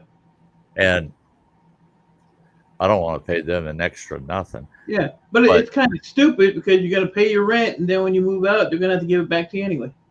Well, Unless you destroy your apartment. No, because I will be in the apartment. I'll have the keys to it right up until the 31st of December, and this is paying for the month of December. So all they're holding to mine is my security deposit. Yeah, and how long do they hold that until you can get it back? After they inspect the apartment? They're actually required by law here. They have got to return it within 21 days. Oh, okay. Yeah. And if they don't, give me a call. I'll take a trip. We'll call a few people. Yeah. I'll call a few people from these guys right here. Yeah. Get my collectors to show up at their door. Now, and the thing is they stopped here the other day to talk to me about my move out and shit. And they came right out and said, like, the curtains, the building was built in 1975. Those are the original curtains. And I told them, I said, there's wear and tear on. Look at them things, you know. I said, they're worn and tore. And those are the curtains that were here when I moved in. I said, I didn't do anything to them. And they laughed. They said, no, your apartment is scheduled for new curtains. And they said, we would have been putting those in the first week of December, but being you're moving out, why put them in? You know, I said, yeah, makes sense. I don't care. And so they said, no, you're not going to be charged on those curtains. And they kind of looked at the floors and they said, no, looks good. Looks good. They said, you're going to use an extractor on the carpet? And I said, yeah. Last day in here, I said, I'll hit the carpet with the extractor. All the floors will be, you know, swept, mopped, polished. Everything will be clean and everything. There's nothing broken in here. No light bulbs need replacing, nothing. Everything's good. And they giggled because the one manager worked for me for 5 years. And she goes, I know how you leave an apartment, Sty. She says, and she said, I just want to stop and check in with you because I got kind of bad news. I said, what's that? She says, don't come to us the last week of December and say that ain't working out. I need another week or two. And I go, oh, come on. Why? And she said, we signed the papers this morning with the next tenant. They paid their security deposit, and we guaranteed them their keys on the 4th of January. I said, oh, fuck. I said, that ain't nice. She says, so if you're out on the 31st, it gives us 3 days to go in and do our inspection process and consider it turned over. And I said, yep. That's why I told Running Water, I said, if your brother don't get the fuck out of there, I'm homeless, man. because they'll show up with a cop on the first and say, "What the fuck are you doing in here? Throw your," and they'll haul my shit out, put it in their one of their storage cages down here. I said, no, I don't want that shit. So yeah, I got to get out of here. But they said, we're 95% confident, even though you haven't removed anything yet. We're 95% confident you're just going to get your whole deposit back. And I said, well, rumor has it that this whole fucking building, you never get a deposit back from you guys. That you always find something to keep that deposit. And they said, well, it all depends on the tenant too, you know. I said, it ain't supposed to. And Good night, Cinderlou. so as pissy as they've been with me, they're going to be good to me on the way out, at least. Good night, Cinderlou. Thank you for being here. Yeah. So that'll be nice. I'd like to stick that deposit in the bank and have that to lean on a little. Yeah. Because I'm not giving Running Water no deposit. I'll deposit a big old dump in his shitter the first day there. That's what. There's your damn deposit. And not flush. That's right. With all the repairs and things I got to do around there, moving in and staying there for the first year. If I move out, I'm going to repossess everything I did. I'll undo it. I'll go through the whole fucking place and put the washer and dryer back in their old spots. Drag the old busted up bathtub back in the bathroom, stuff it in there. I'll take all them trees and brush in his yard there up. I'll go out to the woods, drag some fresh shit in, put it back, replace it. You know. Yeah. How you gonna replace the deposit? If you give them a deposit, you're gonna take that back. That's it. You know, I got to take back all the effort I'm putting into it. Right. You know, that I'm not charging them for. Yeah. Oh well. Yeah, Running Water's. I told him, I said, you wouldn't have had any trouble finding a roomie, that's for sure, you know, because of what he offers and what he expects back. And he said the only problem is I could end up with another Joe, you know, just like his brother. He said, and it's a trust issue too. Yeah. He said at least he knows the benefits of having me there is that I can give a shit what Running Water does, you know. It's his place, you know. And also Running Water is the executor of my estate. If I croak, all my shit will be at his place. Yeah. Yeah. So it's really, everything becomes so straightforward and easy, you know. Yeah. No complications. That's what I want. Yeah. Keep it as straightforward and simple as possible. And yeah. And then Running Water, he provides too much shit. He's done too much. My new studio is going to be 75% of what it's going to be in the new studio is going to be because of his contributions to it. So it's going to be awesome. I can't wait to see that. You know, I can't either. I looked online for my studio sofa that I'm getting. And I just like, I should buy it now. I should buy it. No, don't buy it now. Where the fuck am I going to put it? Yeah, I got to wait till I'm settled in there, and then I can buy it now. And that's where it's going to be fun. I'm going to try to get some of the locals a little more interested about coming right to the house, to the studio. They can sit on the studio couch there, and we can do live interviews. And I think that'll be fun on the channel, getting some of these locals, you know, a lot of hunters and fishermen and outdoors enthusiasts. And, you know, I can get real weird on my channel. Lots of college students that are hams, you know. They're just hams. You put them in front of a camera and, oh, I'm famous now. You know, I can get them on there and they know and I know several of them that they go, we don't get it, Sty. You are so easy to sit and talk with, but you're so damn conservative. It's such a shame. And I go, oh, well, don't let it bother you. Because after I shake your hand and say goodbye, I head right home and I take a bath with lava soap and use a Brillo pad to scrub my skin. And I get over it. Don't worry about it. Yeah, we get along good. Yeah. I just have to protect myself after the fact. You know, and I think we'll have fun. I think that I told Running Water, I said, his place is going to turn into, you know, I ain't no Wolfman Jack, but God damn it, I'm going to be broadcasting. We're going to have some fun. Yeah. Have some fun in the new studio. So cool. JCT, sweetie, hi.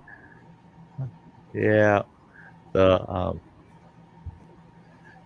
don't know.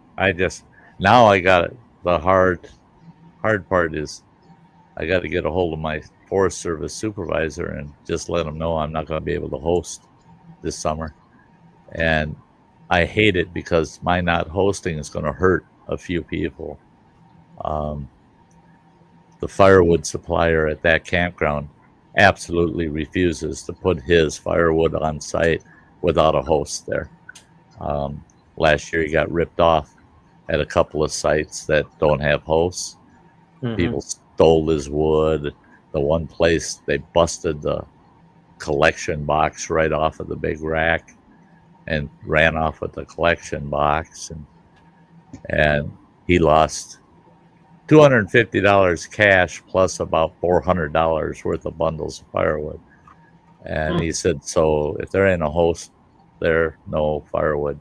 So that means that campground will be without firewood. He won't have the income it generates, plus all the campers I had last year that are return customers. They won't have firewood this year there.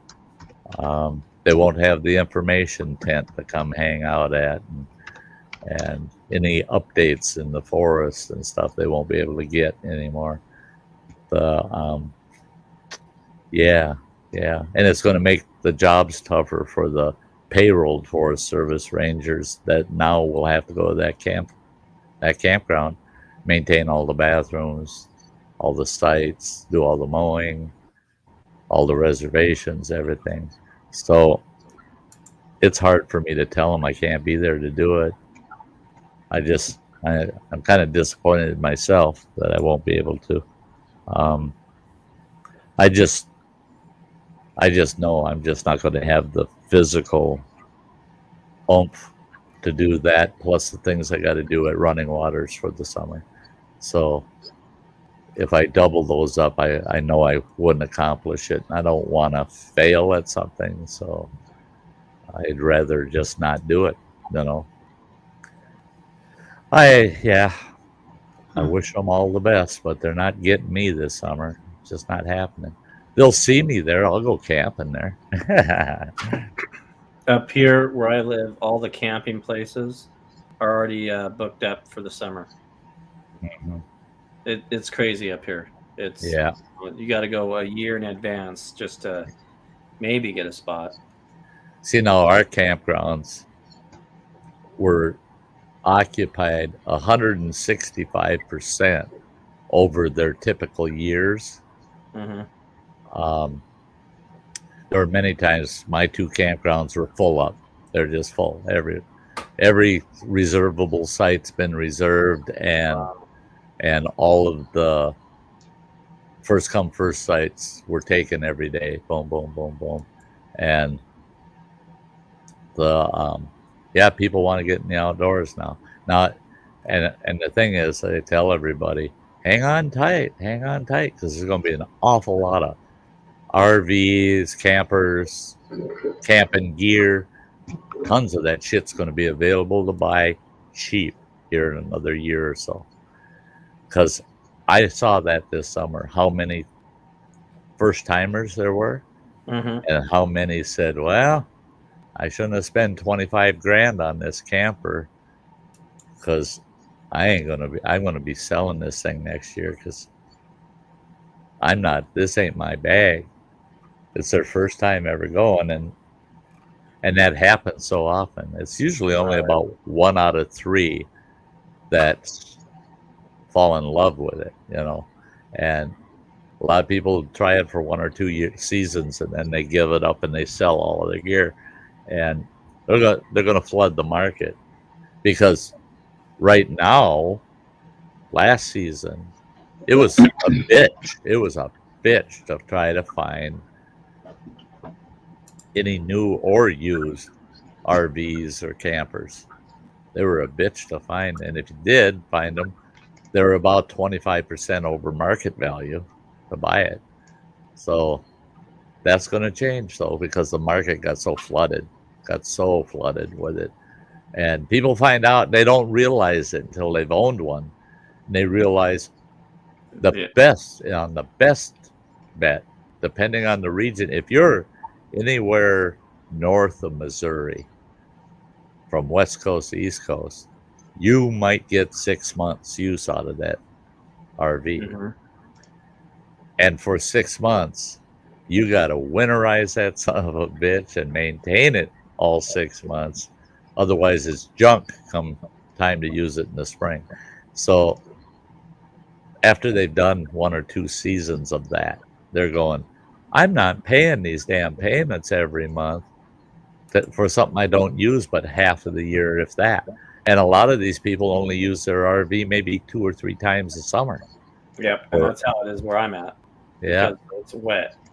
Yeah, they're going out on the best days, and that's it. And they only get maybe 3 weekends a year they can get away from work to go out. And they're saying, "Shit, I bought this thing for 50 grand, and I'm getting about $3,000 worth of use out of it." So they turn them around and they sell them for what they owe on them, and they sell them below market value. So, so someday I might sell off the adventure trailer and buy an actual travel trailer. We'll see. Yeah.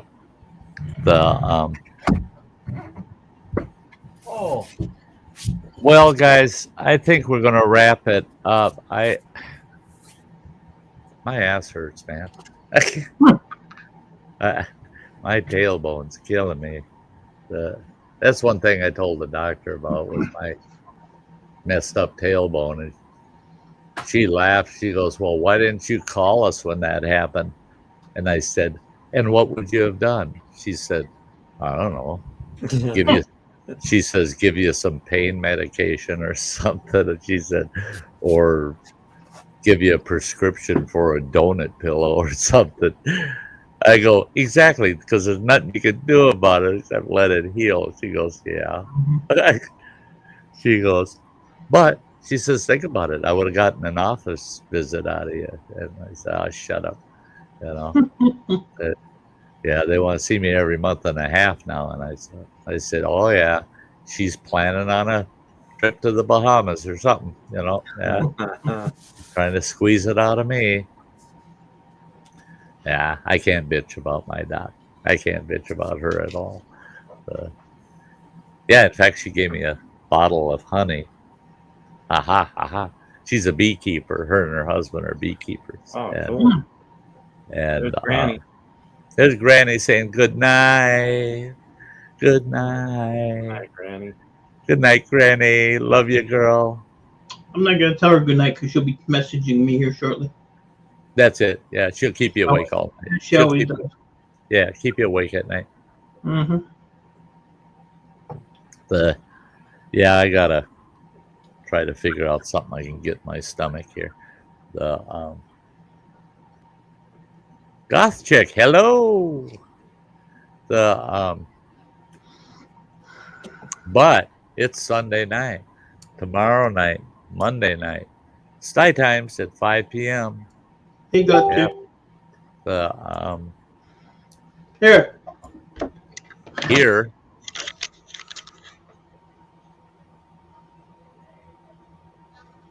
Yep. Told you. Yep. She's got your number. This will continue for the next 2 hours. She needs a boyfriend or something. I don't know. Well, Oh, I that- feel Strawberry guilty. shortcake? No. Yeah, you know Goth chick? Yeah. Oh, goth chick. Yeah. Nah. That's funny. She's having identity problems. She doesn't know who she wants to be. Goth chick, short cake, Lizzie Ann. Yeah. As long as it's still her, you know. Yeah. That's, you know, when you're saying that, get her done, Granny needs to get a little. I feel bad because all the problems we're having with my youngest boy getting moved out of the house, and we know that one of the big deterrents of him getting shit done is he's got himself a girlfriend. Yeah. Well, it was about 2 months ago. He was just being a anal, grumpy thing, and I told him, I said, boy, you need to get laid. You need to find a woman. I should have kept my mouth shut. Doggone it. He went and found himself a woman, and now he ain't getting nothing done. And you know why he told me he didn't have a woman? He said, because all they do is occupy your time and you can never get anything done, he said.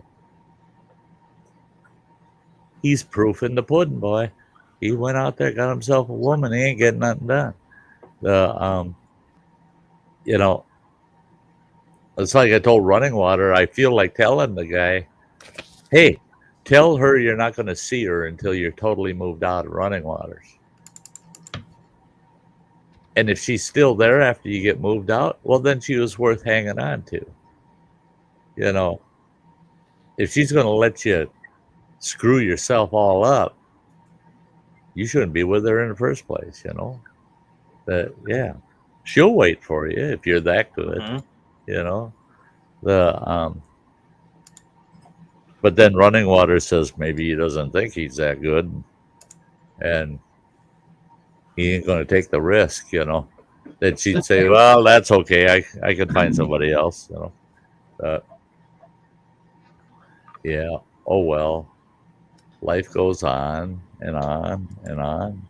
Oh, yeah.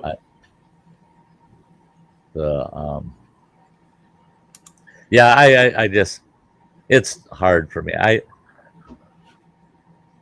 just got started getting things packed up, and I'm looking at my pantry, and here's a quick one for you. Okay, you know the candles that come in the glass jars, you know? Yes, some of them have a single wick, some have 3 wicks, you know, the scented candles. I used to burn the shit out of them things all the time, man. One of those big 3-wick ones, I'd light that son of a bitch, it'd be gone in 3 days, man. I'd let them burn. And the only problem is I ended up with about 40 of these empty glass candle jars in my pantry. And it's like, I took a bag of them sons of bitches out and threw them in the recycling dumpster. Holy shit.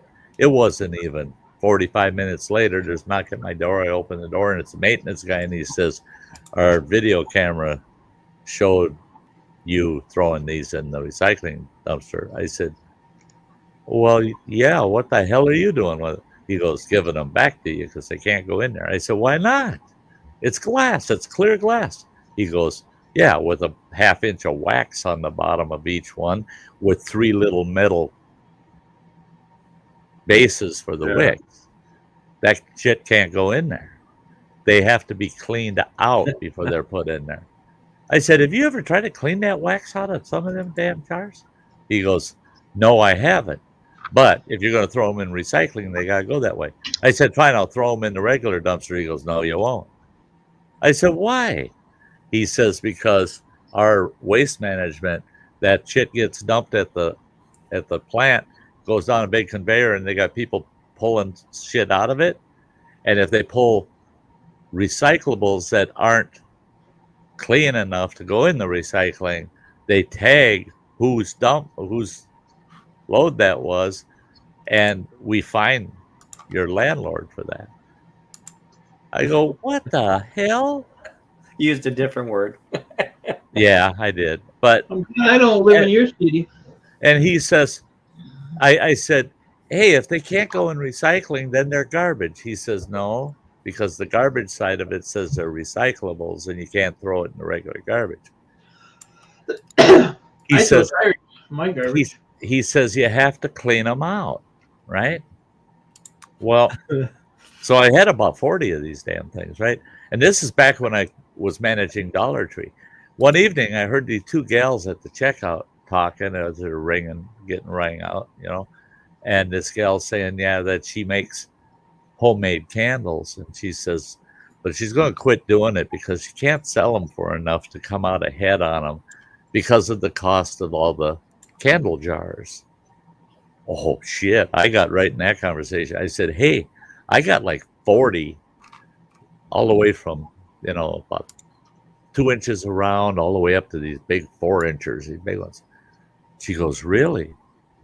She goes, why do you have so many? I said, because I burned the shit out of them candles. I said, I get probably 4 or 5 empties a week. And I said, but I'm going to have to quit burning them because I got nowhere to get rid of them. And I told her what I was going through with the recycling thing. And she said, I'll take them. I said, I'll tell you what. I'll give you my number. And you call me like every 2, maybe 3 weeks. And you can meet me at the store here. And I'll have them all boxed up for you. And you can take them. Oh, she was thrilled. She was thrilled. That's cool. So I was getting rid of them, right? So I started burning them candles even more. I mean, I got somewhere for them jars to go, right? All of a sudden, she ain't calling me. She ain't calling me. I thought, what the fuck? Now I got about 180 of them fuckers in my pantry. So I call her and I go, hey, this is Sty. You know, I got a bunch of candle jars. And she goes, oh, Sty. Didn't you get my message? I said, no, you haven't called me. And she goes, no, I left a message at your work. I said, oh, shit. Don't tell them people nothing because they never relay those messages to me. I said, what's up? And she goes, I quit doing the candles. I just couldn't make enough off of them. I go, what the, but you can't. I got 180 of these fucking jars now. No, you can't quit. Well, I have to. I got to quit. I felt, I was sick. So then I'm coming up with, how do I get the wax out of them, right? To get rid of these bastards. Now that I'm moving, right? I tried this the other day. Don't do it. Don't take one of them glass candles that got the little metal base that the wick is attached to down in the candle. Because they burn all the way down to that metal base and then they're done. And there's about a 1/2 inch of wax in there and those 3 little metal bases.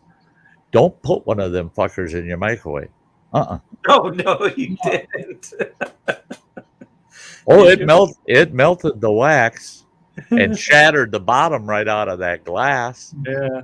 I'm sitting here. I put it in the microwave and I thought 3 minutes should melt that wax. Set it for 3 minutes. I'm sitting over here in my studio and I hear snap, snap, snap, snap, snap.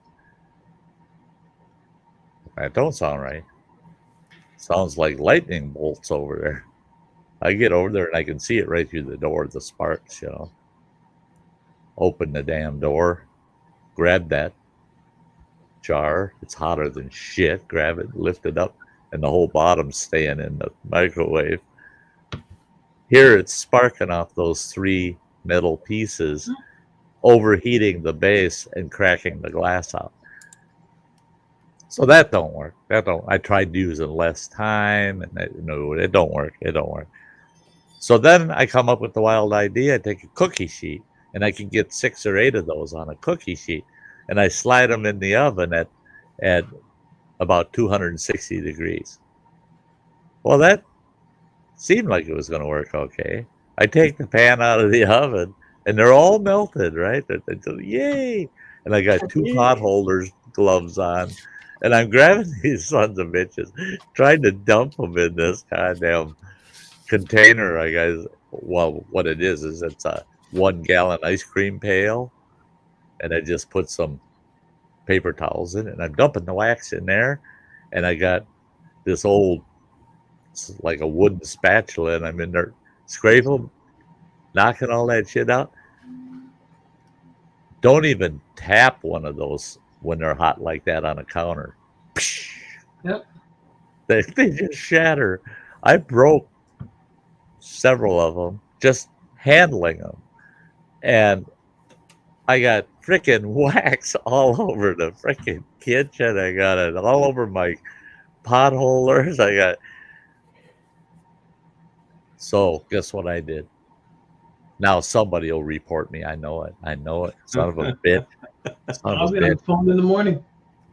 And I'm not going to tell you which waste supplier it is, but there's a certain commercial place here in town that closes kind of early at night. And if you go down there at about 1 o'clock in the morning, where their dumpsters are, the lights are all off. There are no lights there. And their dumpsters aren't locked. I found a place to get rid of them. Yep. If I get caught, it's a $250 fine. But I tell you what, right now I'm willing to pay the $250 to get rid of that shit. I put them in boiling water. I was thinking of doing like a double boiler, and so that they aren't actually getting wet, but it's a more even temp. And I don't have a pot that I'm willing to sacrifice. I'm thinking maybe I go to Goodwill and see if I can find a stock pot or something, an old stock pot. But I could put them in there, fill it with water, and get it hot, and the wax will float to the top. Then you let it cool off, and then you just break the chunk of wax out and then pull the jars out. But again, that's a lot of effing work for 180 goddamn jars. You try to do that with 180 of them damn things. And, I am so... The one time I want to be able to just throw some shit away and all the rules won't let me. I mean, I try to produce as little trash as possible. And I'm a repurposer of things. But these things are just a pain in my ass. There'll never be another goddamn glass candle in my house ever again. Ever. I got these little glass melting heaters that you put the wax cubes in. Yep. No flames, nothing. Shut this bitch off. Take a razor knife, one slice, poop, 2 pieces pop out. Set it in, set your next cube on it, turn it on. Throw the wax away. There's nothing. That's garbage. They'll accept that as garbage. If them sons of bitches ever say that wax is recyclable, they can kiss my ass. Bend over. Your wax is coming home. Because send them to me. I'll get rid of them for you. Hell, my garbage here, I put tires, plastic, body parts, all kinds of shit in there. Mm-hmm. They dump it every Wednesday. Don't even care. It used to be that way here. We had one waste. We only got 2 waste companies in our community, and the one waste company, they don't give a shit. They don't give a shit. If you've got a garbage dumpster and a recycling dumpster, you got one of each. Mm-hmm. You call them and say, "Hey, my garbage dumpster's full, man. Come and dump it." And they'd say, "How full is your recycling?" "About half." "Well, use that." "Well, no, I'm talking household garbage." Use it. Go ahead. They don't give a shit, that company. Wow. This other company. They do it here. They actually followed the recycling truck around the neighborhood, and then they went and followed it to where it dumps. It goes to the landfill. They're dumping it in the landfill. Yep, it went to the landfill. And that's your paper, plastic, cardboard, body parts. Body parts are recyclable. Yeah, King Blue. Yeah. And you know, when you were saying body parts, you're talking from cars. No. Okay. I thought so. That's what you were talking about. No. Like, wait a minute. Have you ever No. seen me scrap a car? No. Yeah, I've never seen him recycle a car. Back in the day, yeah, but now. Yeah. I live on the outside. I'm in a suburb of Detroit, so we have all kinds of little. You guys can have like all kinds of stuff in the ground. Yeah, you just never know what's gonna end up in your garbage can. That's or who, Or who? Yeah. Hey, Yeah. Shark. That's like these two foreigners were walking through an alley in Chicago, and there's a bunch of dumpsters in there. One of them had the lid open. He walked up, and there's ladies' legs sticking out of the dumpster like this, up in the air. And the two of them looked at each other. And the one guy says to the other one, he says, "Can you believe that?" And he goes, "Well, I don't know." And he walks over and he goes, "Oh, damn Americans, so extravagant." He says, "This one's still good." Wow. I'm out of here. All right, Yeah. guys. So am I, guys. All right. So You Thanks, have a Kurt. good night, sir. thanks for being here, Mojo. Mike, you guys are awesome. Thank No you problem, for Mike. hanging out for the night. Great bunch out in the chat tonight. Yeah, lots of good viewers hanging around too. So, hey guys, tonight's exit. I'm dancing my way out. This gal in the corner. She where the hell is she? Oh my God, she doesn't want to leave. Oh, there she is. I'm going to grab this pretty girl and dance my way the hell out of here. And we'll catch y'all either tomorrow night at Sty Times or Wednesday night at Sty Times. So until then, all of you take care. Bye. Good night, everybody.